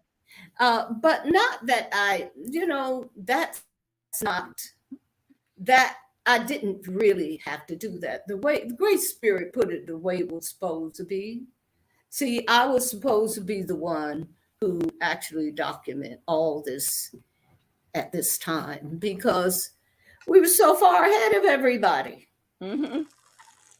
I mean, really far. And you're still here. You are the one. And I ain't the one that the Great Spirit chose to take away from you. That's right. You had nothing to do with the rest of it. You know what I mean? And so that means that I have so much more to talk about.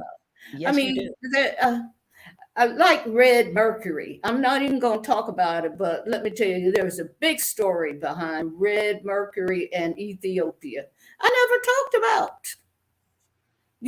There are so many things, just being in these small places, all over, all over the world, it's, and you see things happen that never reach anybody else, like the time when that plant Ancestrocartus chloropensis, which they found actually dealt with the HIV virus. So no, I wasn't. Tell us about that. Ancestrocartus chloropensis. Okay, this was a herb that they had found in Cameroon. And it had been tested, and so they said, "Oh, yeah, this really works well on the HIV virus." So okay, so what do? We jump up and get on a plane and go to the Cameroon, and that's another story, because when we were in Nigeria, there was a coup. And so we didn't have a plane to go from, we were stuck in the airport during a coup, and we couldn't get the plane to go to Cameroon. Well, see, that's a whole story. I'm not going to tell that. But we did finally, after a couple of days, get to the Cameroons, okay? And we're getting ready to go find that plant, right? And so we're sitting on the veranda of the hotel having breakfast. And so reading the newspaper. And there's a report in the newspaper that they have closed down that whole area where that plant was found and moved the people away. I wonder why. Uh, they said that it was about preserving a butterfly, but we knew it was about that plant. It was about getting that from the hands of those who would Who would propagate it and go and get rid of it. find. Well, we ended up finding it anyway because we just said we ain't gonna. We to come this far. We gonna go and get it. So we did, but we weren't able to collect the vast number of them. We just got one. So I mean, so it's those kinds of stories. I mean, you in an airport and there's a coup. You know, you see how vulnerable you are and you can't sleep because you got all your bags with you. And if you go to sleep, the workers are going to come and take your stuff. Hey, it was, hey, I got 100 stories like that. But so I was preserved to do that. Yes, yes, yes. Great spirits made that choice. I didn't, you know. So, but paper dolls. So I'm very pleased. Thank you so much for giving me the opportunity to come on. Well, You we're know. not finished yet. And you've got questions and comments, and I mean, Oh, okay, and there's okay, and you've like you okay. said, there's other. Yeah, there are other. Again, we are discussing Mama Callie's latest book, which is actually let me see, I'm trying to turn this. There it is. Yeah. It's available on at this time on Amazon.com, but her website, which is in process that she's creating, is northscaleinstitute.com. And that book, and I should have had your other book. And her other book is, and then there's, I think you've done something else too, but the two latest books, Uh, the two latest oh, books are going to I've be, so many books. how many books? Oops, we got you. Did we Okay, lose you? astrological geomancy in Africa. I did Too Long Don't Know Thyself, The Great Leviathan.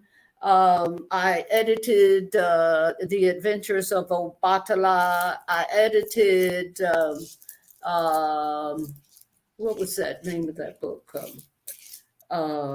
Special Plants in Africa. Of course, Dr. Endo's books, you know, Biblical Manna, The Spiritual Message for the New Millennia, then a Nile Valley Plant Survey, and then The Science and Romance of Selected Herbs Used in Medicine and Religious Ceremony. And then those first calendars that I put out, which are absolutely, I put those out in 1981, 82, 83, Kali's life cycles calendars. I got to do that again because Mhm.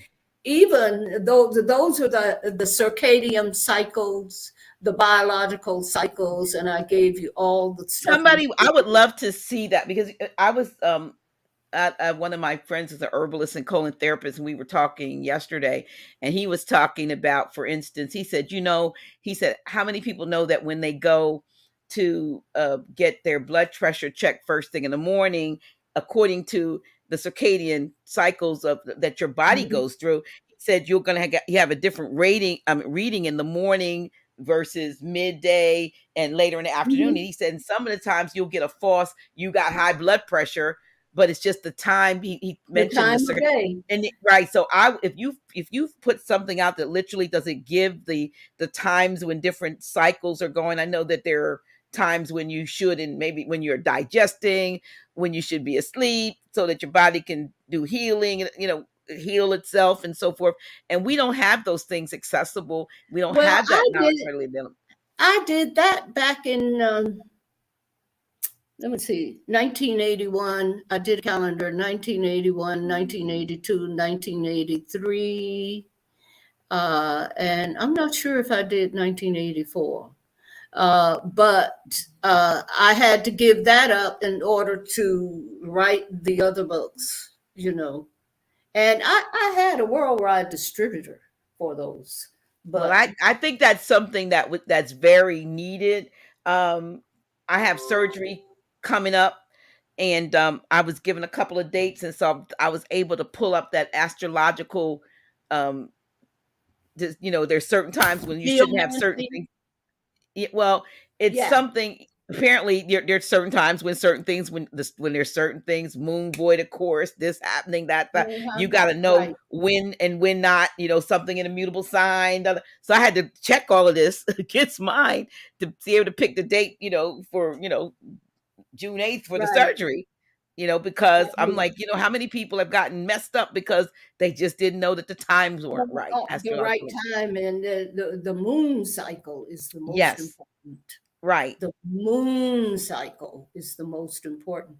And a lot of us do not know as women that we have two very specific times of the month that we can get pregnant. One is when we are ovulating, which is what, 12, 13, 14 days into our cycle, 15 maybe for some women. And then there's the other one at the time when the sun and the moon are in the same proximity as they were when you were born. Now, I Mhm. learned that from a Russian book that I read. The Russians who were working on, the so-called biological rhythms and circadian, different rhythms. And I read that way back in the, wow, had to be in the 70s. I've been in this game a long time. Yeah, You yes, you know, have. I've been in Yes, this you game a have. And long you still going strong, and that's the important thing. And we are time. grateful. We are so grateful because, these days young people who are like half your age, half my age even, have so they look and act as if they're on their way out because they just, I know. they just can't. I don't know what it is, and it's almost like we've gone back to a time when we weren't, when we aged real quick and then we were out, and we should Well, be we don't get, okay, we're on bad food. We okay. don't get the sunshine and exercise we need. We have for the We want vitamin to D. sit and look at a screen all day, even if we're walking down the street. Now, you know what I'm saying? So we don't live. Right. We are living a virtual life. Yeah, that's true. And it's getting worse if we allow them to pull us into that. That's right. They got this what, I don't even know what this AI and all this crazy stuff they trying to tell people is going to take over. I think we need to avoid it. And I know I'm going against a whole lot of our folks in the so-called conscious community who are pushing it. Look at here, we already into too much of it as it is. We need to get out in the sun, put our feet in the ground, dig up some dirt and put a plant or a seed in it. We need to do that. Yes, Go yeah. find some water, some real water. And I have found um, a Aboriginal territory that has real water, what they call primary water, right here in Georgia. And so you guys are going to be getting that from me too. Right. Primary. They call it primary water. Okay. Okay. It comes from way deep in the aquifer, under the rock, okay, underground. Okay. And so it's absolutely pure, but it's in some of the Aboriginal territory here in Georgia.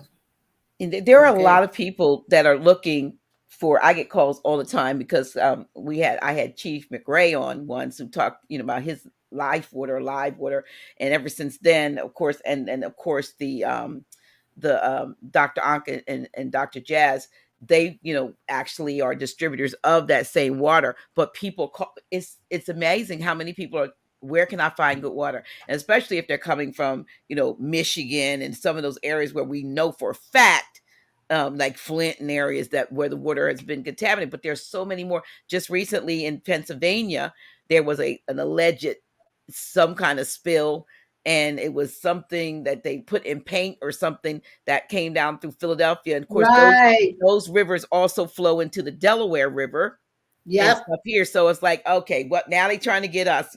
We already have, for years, the DuPont organization has been on the Brandywine and all Yes. that. So we know that what that has always been about, So we've never really, really had good water here. Mhm. And so Well, water is my like the sister lived in commodity that Delaware. everybody like. I'm sorry. My sister lived in Delaware in a rural community, and she couldn't drink her well water. It was That's bad. contaminated. Yeah, that's bad. You know what I mean? And she was on well water. I mean, she had to pay to get city water in, which is contaminated too. Yeah, I grew up around a tanning factory here in Delaware, and when I say around, I'm talking about literally across the street.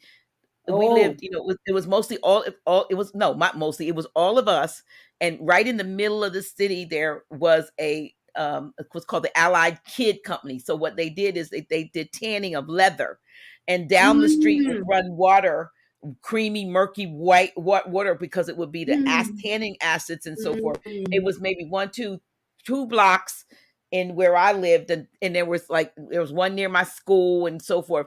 Afterwards, a lot of folks who ended up with cancer, when I learned, it wasn't until I started working in housing and learned about brownfields and so forth that I learned that most of our city was contaminated brown. We had water because there were so many tanning factories throughout the city that the water, I mean, the ground was contaminated from the tanning acids, and the cancer rate in our communities was, I grew up across the street as a child, and I said, I have a purpose because I should have had some stuff, because that's where I played. And that stuff was carcinogenic. And of course, we didn't know those words back then. They didn't tell us. They just put it in our community. No. Yeah. And even now, they're still doing it. But there are a couple of things that I did want to share with you. I have this map behind me, and I'm so grateful. One of my let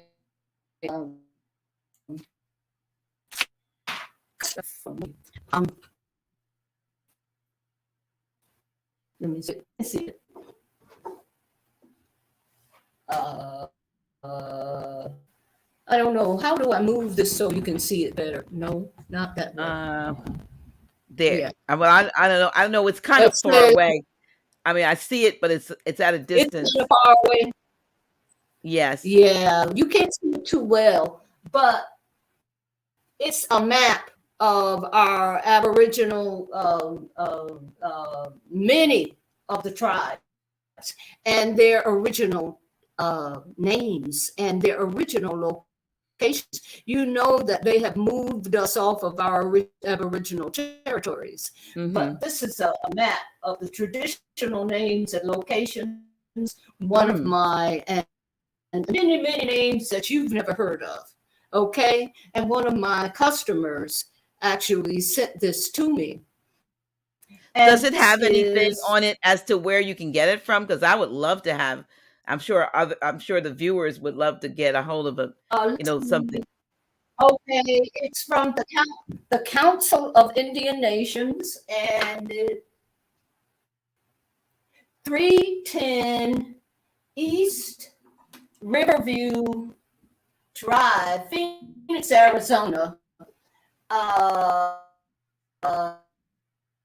850, Phoenix, Arizona, and it's the Council of Indian Nations.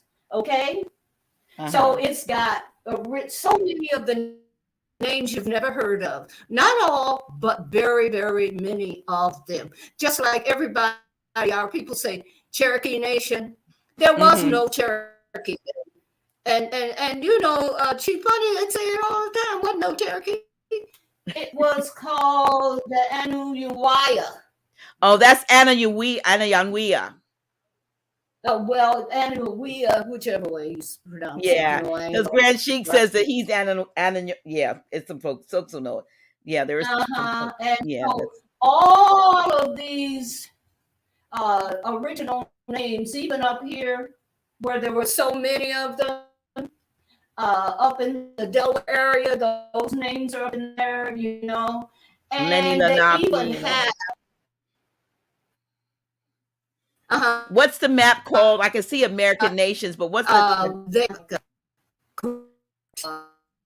yeah. Let me see. You're breaking up a little bit, but what's the name of the map? Although we know that they are not. What's that? What's the name of the map? I can see American nation. What's the map called? Native American nations. Oh, Native American nations. Traditional names and locations. Okay. Traditional names and locations. Okay.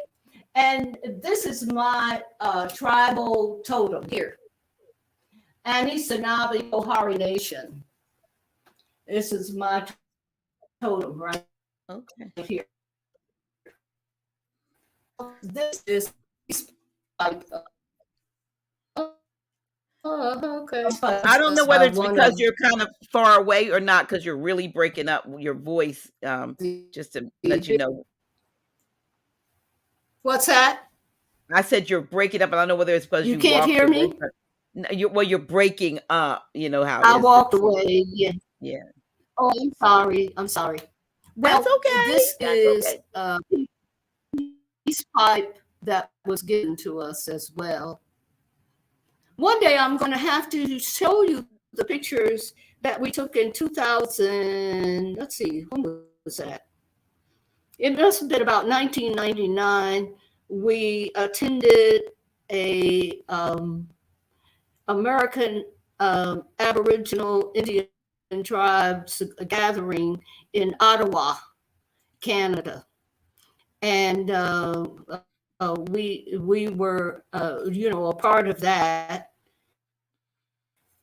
and I got so many gifts from them at the time, and one day I was playing something on because I have so many beads they gave me, and photographs that I'll probably put them on my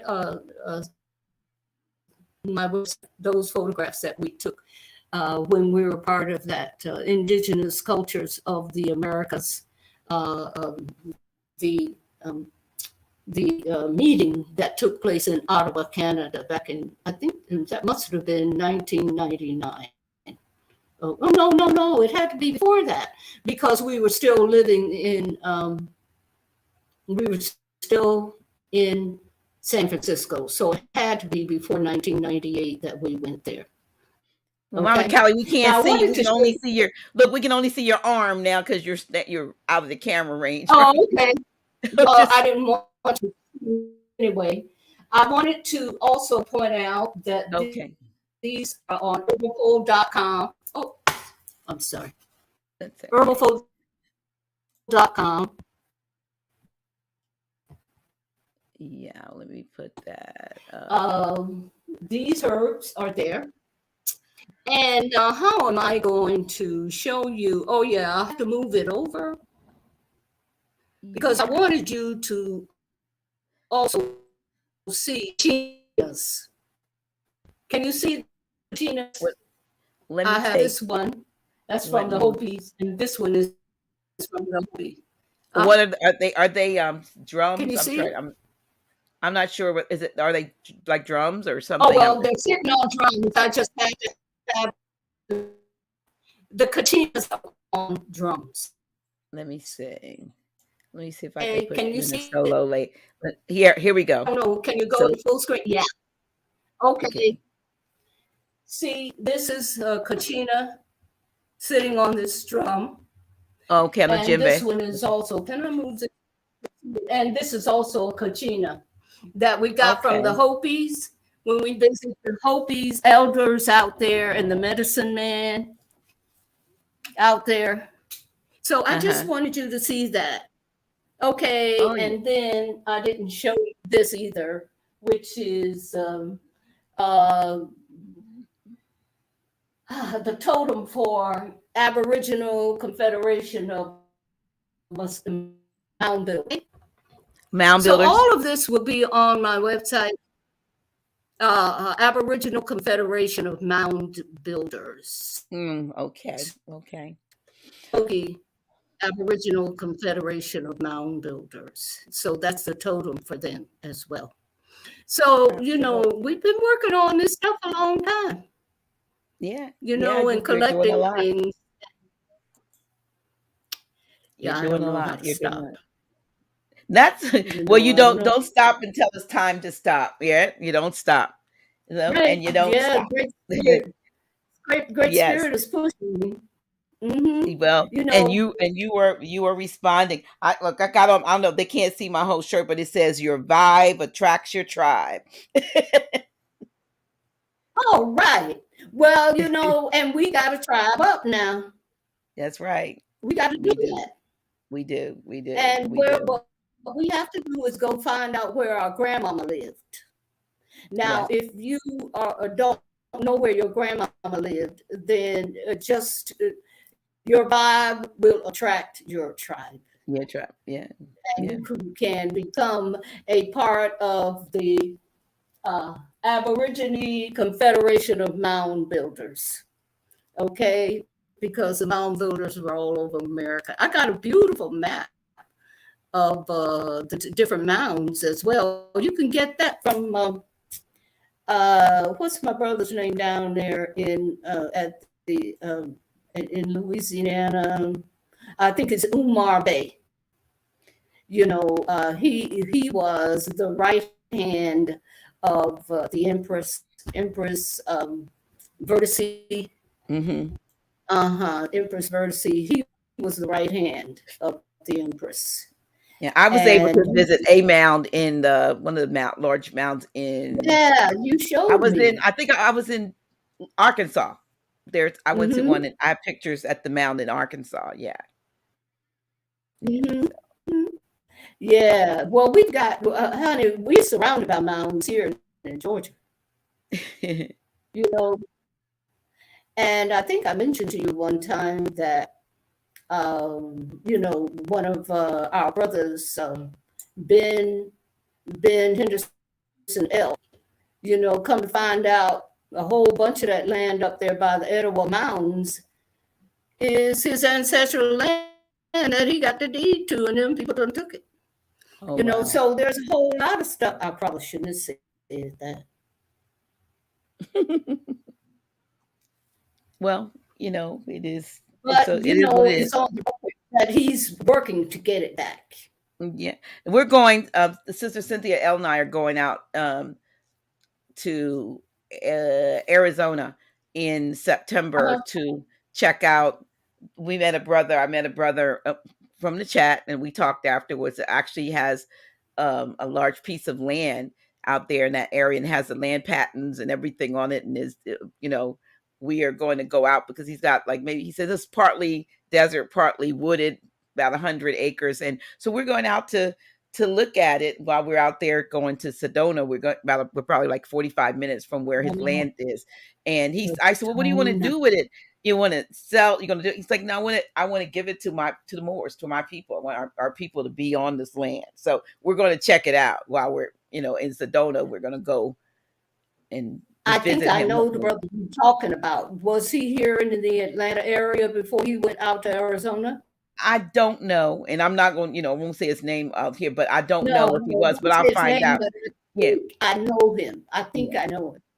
So we're gonna, yeah. So we plan to go and check that out while we're in that area. So yeah, and it's like they're saying like just come, just let's build, let's be together, and that's what we need to do. Come back together. Yeah, Absolutely. come Oh, back together. absolutely. But Absolutely. We got to do mm, that. Yeah. Did you say there were some questions? there was comments and things all through. Of course, we're at 2 hours now. So, but Mhm. I was just, I don't know. I don't know whether you were. I know you were kind of reading the comments. I think because, but a lot of I them were saw some of them comments. come up. Some were comments, and I did see, and I did not Mhm. actually star. I try to sometimes star if I see it when it's an actual question, but I believe that Mm. this has been a very informative um, interview. And y'all, Mama Callie's new book is actually available on Amazon. This book is, yeah, this is wow. This is 257 pages. Um American Indian Searching for Home, Diaspora Road in Ghana, available on Amazon, 29.95. Matter of fact, I think Mama Callie right now, Amazon is giving like a small discount even on it. So it's like $2 or $3 off or something I saw when I went on there. Oh, So, yeah, I you know, saw that. yeah, So that's yeah. good. Yeah. Yeah, so it'll be less than 29.95 if you go to Amazon and get it today, Hmm. because that's when I looked on and saw that. She has another book on there. I What's the name of the other book? And color pictures. A Yeah, lot of this color book is yeah, pictures, which makes it this book has a lot of color pictures throughout, and and it's like I said, I was showing you some of them, but these are a collection of stories, and things that occurred during your time of finding yourself. You had to leave, escape, run away, in and Ghana. get back in touch with yourself. Hmm. And she chose to do that in Ghana. And there were other Yeah. expatriates that had come from this side to go there, and the experiences that not only you had there, but how you were, like you said, you were viewing, or you still were able to get information as to what was going on here during that time. So they were like commenting Hmm. on Michael Jackson being a sacrifice, and the James Brown stuff, and the Beatles, and the various different things that, the dream that you had.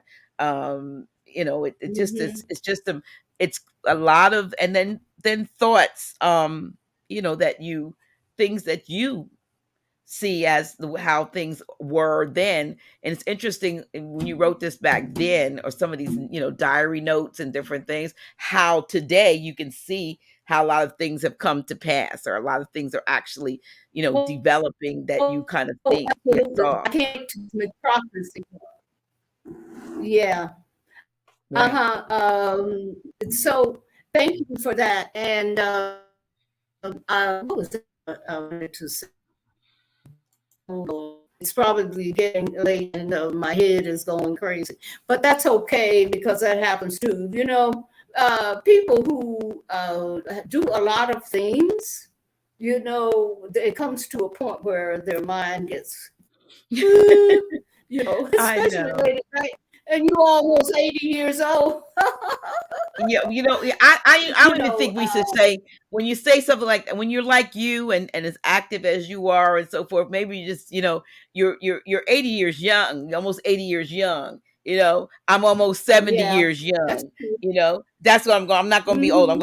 I'm almost Hmm. 70 years young. You're almost 80 years young. So that's the way we're looking at it, because you're as old as you feel. Okay. And I know you don't feel old, because you are No, busy, not at busy, all. busy. No, Yeah. no, I don't feel old at all. Right. You Yeah. So because there's I too much to do. How can I feel old? absolutely, I You was, know? that is my only, and I'm gonna say this, y'all, because I know y'all, and I really like the research, that Dane Calloway does. I really do, and how it. But I Oh, have one. absolutely. Wait a minute, but I got one complaint, or one, I think, issue with something, because sometimes somebody will say something once, and it might be like, but if you hear it over and over, and so, Dane, if you hear this too, I need you to know that not all people over 50, over 45, I think you lowered the age now, over 45, are old and in the way. There are some folks that are older that still are productive, and still would support what he does, and are happy that we have young people, young men and young women that are doing what he does. But don't lump everybody together as if you're over the age of 45 and now Yeah, and you're kind of old. And he said that more than once, and I was like, okay, dang, I love you, child, and he, but we need to work together, young and older and younger. We need to work together. We are so happy that somebody is his age. He could be like my I have a 35-year-old granddaughter. So you know what I mean. My eldest son is 52. My eldest son is too old for what he's saying. You know what I mean. So, but don't count us all out. That's what I'm saying. Dane, don't don't count us all out, because some of us are more mature, but we still in the race. We still want to work. complaint that I have, and I love Dane. I love Dane, Me but there's too. one more complaint that I have. Okay. He does not want to talk to anybody who talks about Africa. He says that he downplays the so-called Pan-Africanists, and I think that's a mistake. You'll find that there are two African philosophers that I quoted and even wrote about in there, and what they had said. One of them, and their contemporary, Chinwezu from Nigeria, and there's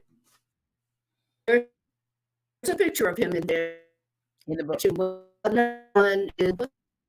He's also an economist from Ghana, and they have so much. You broke up. What's his name? Chinwezu. He's a philosopher from Nigeria, and then let me find Nimoy Thompson. He's a Ghanaian economist, and I speak of them and the good work they're doing, trying to wake up the Africans. Mm-hmm. You know what I'm saying? But let me say again, first of all, when I went to Ghana, I took 3 books about Noble Drew Ali. And that's when I really began to be able to study Noble Drew Ali. Those 3 books are now in that one book called Noble Drew Ali. I see part of it in your background. Exhuming of a Nation. Resume. Yeah, Exhuming of a Nation. They started out as 3 separate books. I had those 3 books when I went to Ghana. I took them with me, and that's when I was able to really, really get into Noble Drew Ali, because I had the time to actually get it. So between 2004 and 2010, when I returned, and then that's when I really began to study with Elihu Pleasant-Bey, at that time. Thank you, Sister and Deborah. since then, Look, I just want you to see my sister just said she just ordered your book. mm-hmm. Deborah. Oh, okay. Thank you. I appreciate that. Thank you so I have to much. give a shout out to this woman. We have been sisters and friends for over 20 years. I married her and her husband when I was a pastor back in the day. But when I tell you, when it comes to supporting House of Reawakening Minds and anything that I put out there, she's normally always the very first to give her support. And I mean, just like we have an event. We have an event coming up July 28th through the 30th, and I'm happy to say she bought the first 2 tickets. she bought the first tickets for the one we had in March. So you know what I'm saying? Some people support what you do, and so I'm grateful for her. So thank you for buying. You're gonna enjoy it. Y'all gonna enjoy the book. I've already been. I think everybody's going to enjoy it. Yes. So I talked to the ocean there. I could actually see the full moon. Ocean had to be in the hemisphere. You see, I'm not I sure was what on you the said. equator. Look, I'm not sure what you said because you broke up when you said it. But so maybe I don't know if it was just my side, Oh, but you're really breaking up. So but this has been an amazing oh. interview. I'm happy to have you back on the show. I know we're gonna get you back. You ladies, sisters, when we have our first we're gearing up to have our initial small meeting to put together our agenda. Mama Callie is one of the main um I guess I want to call her the what do I want to call you? Yeah, she's one of the main elders as a part of this. Mama Ella Woods and some others, myself.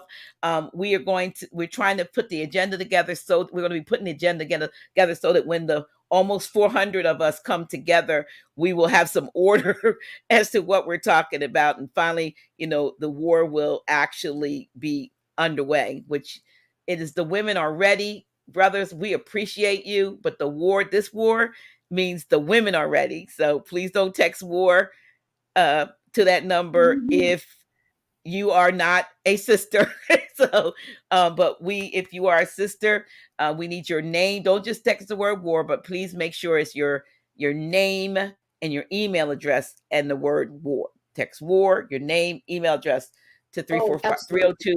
302 and we're about ready to get started. And you see how Mama Callie is. So Mama Callie is going to be putting forth some of the agenda items and some of the things that we can work on. And then when we come together in a larger group, because our group is almost 400 now, Mama Callie.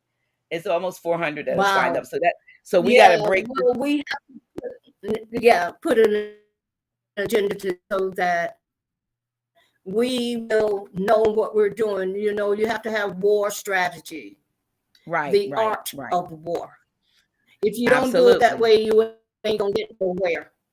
That's right. Did I tell you that on the cosmic prophecies right next to, in fact, you'll be able to see it. In the book, I forgot to mention this. This is also Yes, a that book was a that you pre need move, to. move it that way. Yeah, there we go. The Global first one I transformations. put Yep. out. Okay, global transformations. Okay,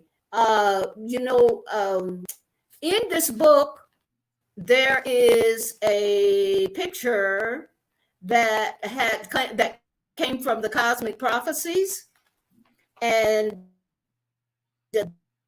that picture has the word war on it.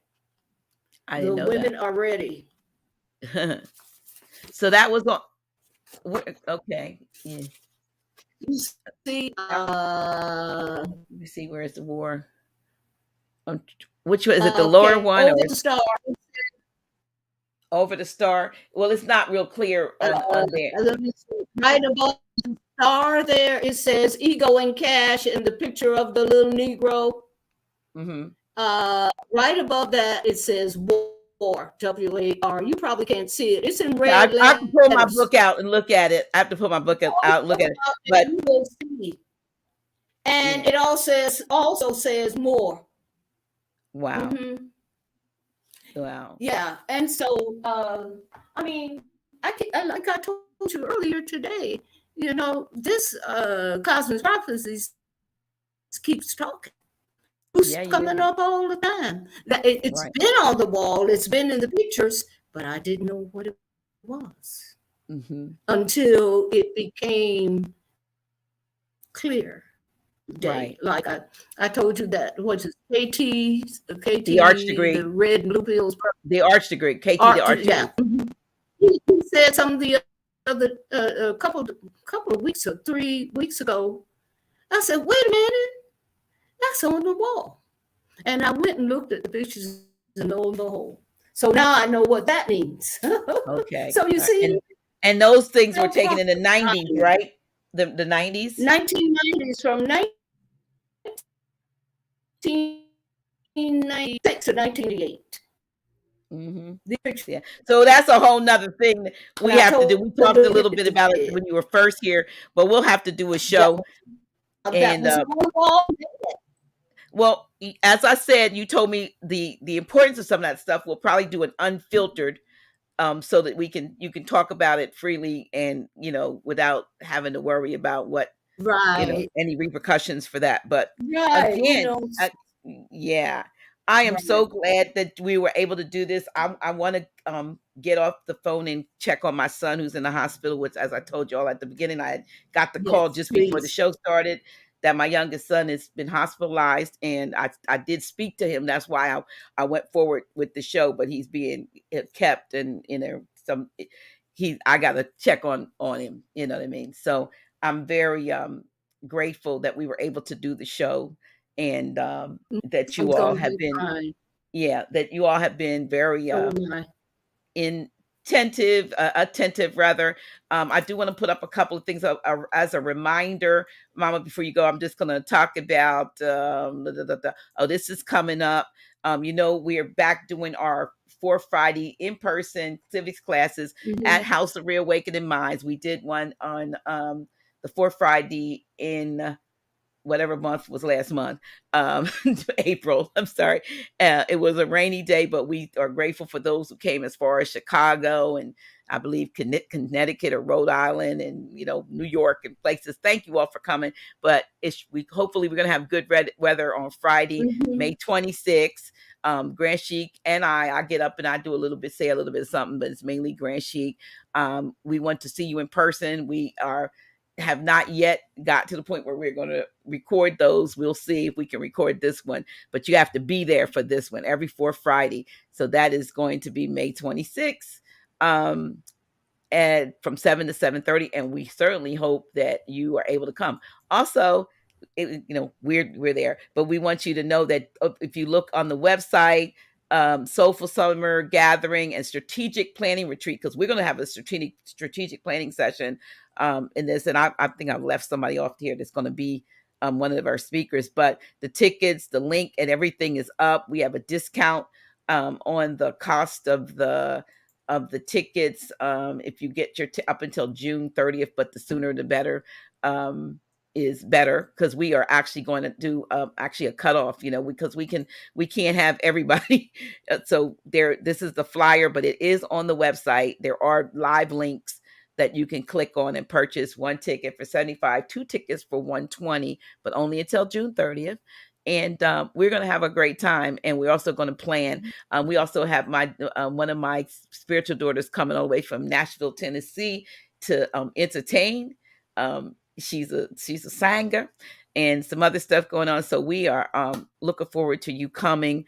Starts on Friday with our meet and greet, and we'll probably have a keynote on Friday, just small, but we're gonna have a good time on Friday. But 11 to 11 on Saturday. So we got 12 hours, and on Saturday we'll also have the strategic planning and breakout groups, and then Sunday we end it with our holistic metaphysical, conjure and all that other stuff on that weekend. So we want to see you Friday, July 28th through Sunday, July 30th. We want you to come out and be a part of that. I don't have a banner for it, but you probably heard. It's been, I think Sister LaChris sent something out on the website. We have, Mama Callie, we have been given an access to a house for us to use as our, Mm. when people come, they need a place to stay, and we need to, we don't really need to do anything to the house, except we need to furnish it and do some stuff.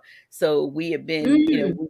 we're asking those of you who want to support us, via our PayPal or our Cash App. And I'm gonna run the banner about how you can support us, that you do that, or you even can push Mhm. Mhm. the donate button that's on the actual website. But I'm concerned about a Cash App, because do you know a couple of people have created Cash Apps with reawakening minds, like almost like ours. Thank And you. They one of do them it even all went, the time. look, they actually took our old picture banner of the street sign and created a Cash App that's not not our Cash App. And I mean, I absolutely could not believe that somebody would be that dastardly. Like, matter of fact, here it is, and it's not us. I'm putting that up We there. have to That bring integrity back. It says Dr. G official house. That has my name. It's not me. If it doesn't say Naila Gilliam, it is not me. It is not me. Here we are, $ reawaken on Cash App. Naila Gilliam, either on the top or the bottom. That somebody created. This thing right here was created by somebody. Use my name, even. So that's not us. And it makes you a little bit disheartened when you think, because it's probably one of us, who's doing this. So, Oh yeah. but Well, but they learn very well from the demons. yeah, Our people have. yep. So just want to let you know. So we look for your. We have to bring integrity. We have to bring integrity back. That's right. Yeah. We just have to bring in, But anyway, like I said, so if you want to support us and help us to get this house furnished up, even if you give $1 or $2, we have 32,000 subscribers. You know what I mean? If 32,000 subscribers gave 25 cents, we'd be good. But I mean, I know nobody's going to do a quarter, but I'm just saying we want to make it so that when you come here, you don't have to stay in a hotel. We have it's not far from the House of Reawakening Minds, and we just need a couple of things to do to it, and then we need to furnish it so that it'll be, like someplace you say, hey, we really like staying there. Right. So if you want to support us, I don't care. Yeah, we don't care when you're seeing this. Please support us, and just put house when you say what it's for the house. It would be the house that we're not doing it an Airbnb. We're doing a more B&B. We're doing it. Yeah, we got to start. This is us. This is us, right? So we appreciate your support. We appreciate. I'll be back on Friday. I'll be back on Friday along with our Grand Sheik, who had a really nice 1-week vacation. Week before last, he had a whole week vacation. So he's been back a week. That's why Brother Rod was on the last time at the first Friday. So we do a class, but he'll be back this week, and we'll be doing something together this week that I'm kind of excited about. So I got to study over the next couple of days so I can be a little bit more a part of what we're going to be talking about, since I suggested the topic. But I think you all, the audience or the viewers are going to like it. So again, let me go because I want to go check on my child. And thank you. Go and check on your child. You must go and check on your child. But let me let you know that Great Spirit got him. Yes. I know. He's be all right. Yes, he will be. He just got there in time. Yeah, but Great Spirit had him because apparently, when you talk about, I will say this. My niece called me to let me know what was going on first, and a normal hemoglobin is like 13 or they said like 13 or 14, and by the time he got to the hospital, he was feeling so bad that his hemoglobin was at 3. His hemoglobin level was at 3.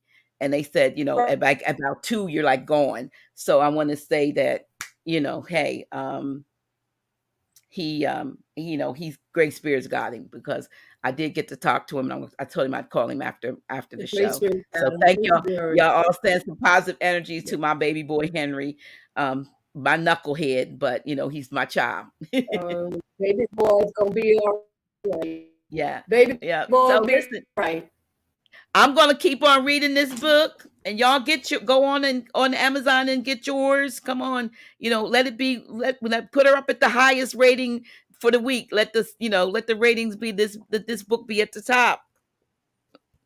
Okay, all right, Mama Kali. I love you. We'll be in touch soon so we can talk about that planning meeting, so that we can have the big meeting. And you keep on doing what you're doing, because you got a lot to do. I got a lot to do, baby, but I ain't got that much that I can't help us pull together. In fact, that's my job. Right. It's my job, and I see everybody froze right there. Yeah. It's my job to pull it together. See? Well, we appreciate you. Harmonic convergence. Mm-hmm. All right, y'all. We going. Like I said, something's wrong with my speaker, so my music's not gonna blast, but we're gonna play it anyway. Oh, and as a matter of fact, I'll say this last thing. I think when Rod was on, I played this new music going out, and I said the brother gave me the music like a year ago, and of course it had a real long intro, and it's another version of the others for actually is for the office. I mean, the House of Reawakening Minds when Grand Sheik and I do it. But I will say this: that the brother was looking at the video and he got to the end and he heard his music and he heard me say that I could not remember who gave it to me. So I do know that it's Hawkeye Bay. Thank you, brother Hawkeye Bay. He's going to be revising the song a little bit, the version, and shortening it and getting the complete right words. But I played it, he heard it, and he reached out to me. So I know who is brother Hawkeye Bay who wrote that other version or who's performed that other version. So I just wanted to give you an update on that. Oh, All right. Great. All right. We out. We out. Go ahead. Thank you. Thank you. Thank you.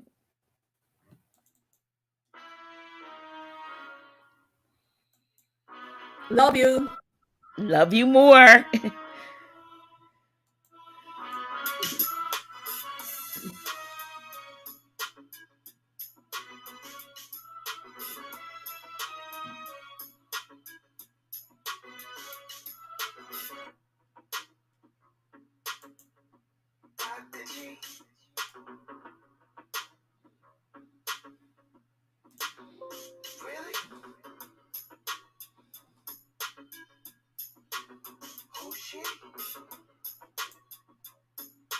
Yeah, that's me.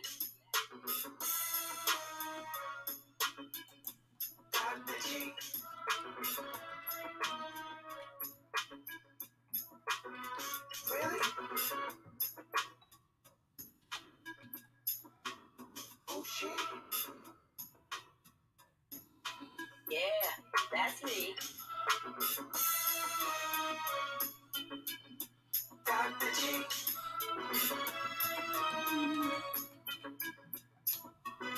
Really? Oh shit. Yeah, that's me. Dr. G.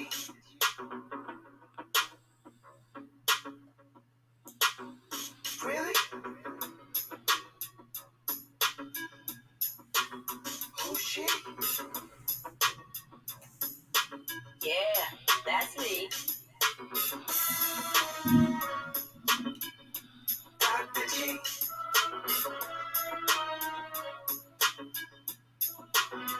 Really? Oh shit. Yeah, that's me. Dr. G.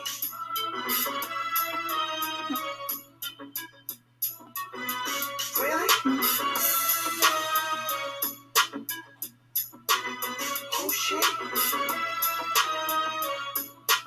Yeah, that's me. Dr. G.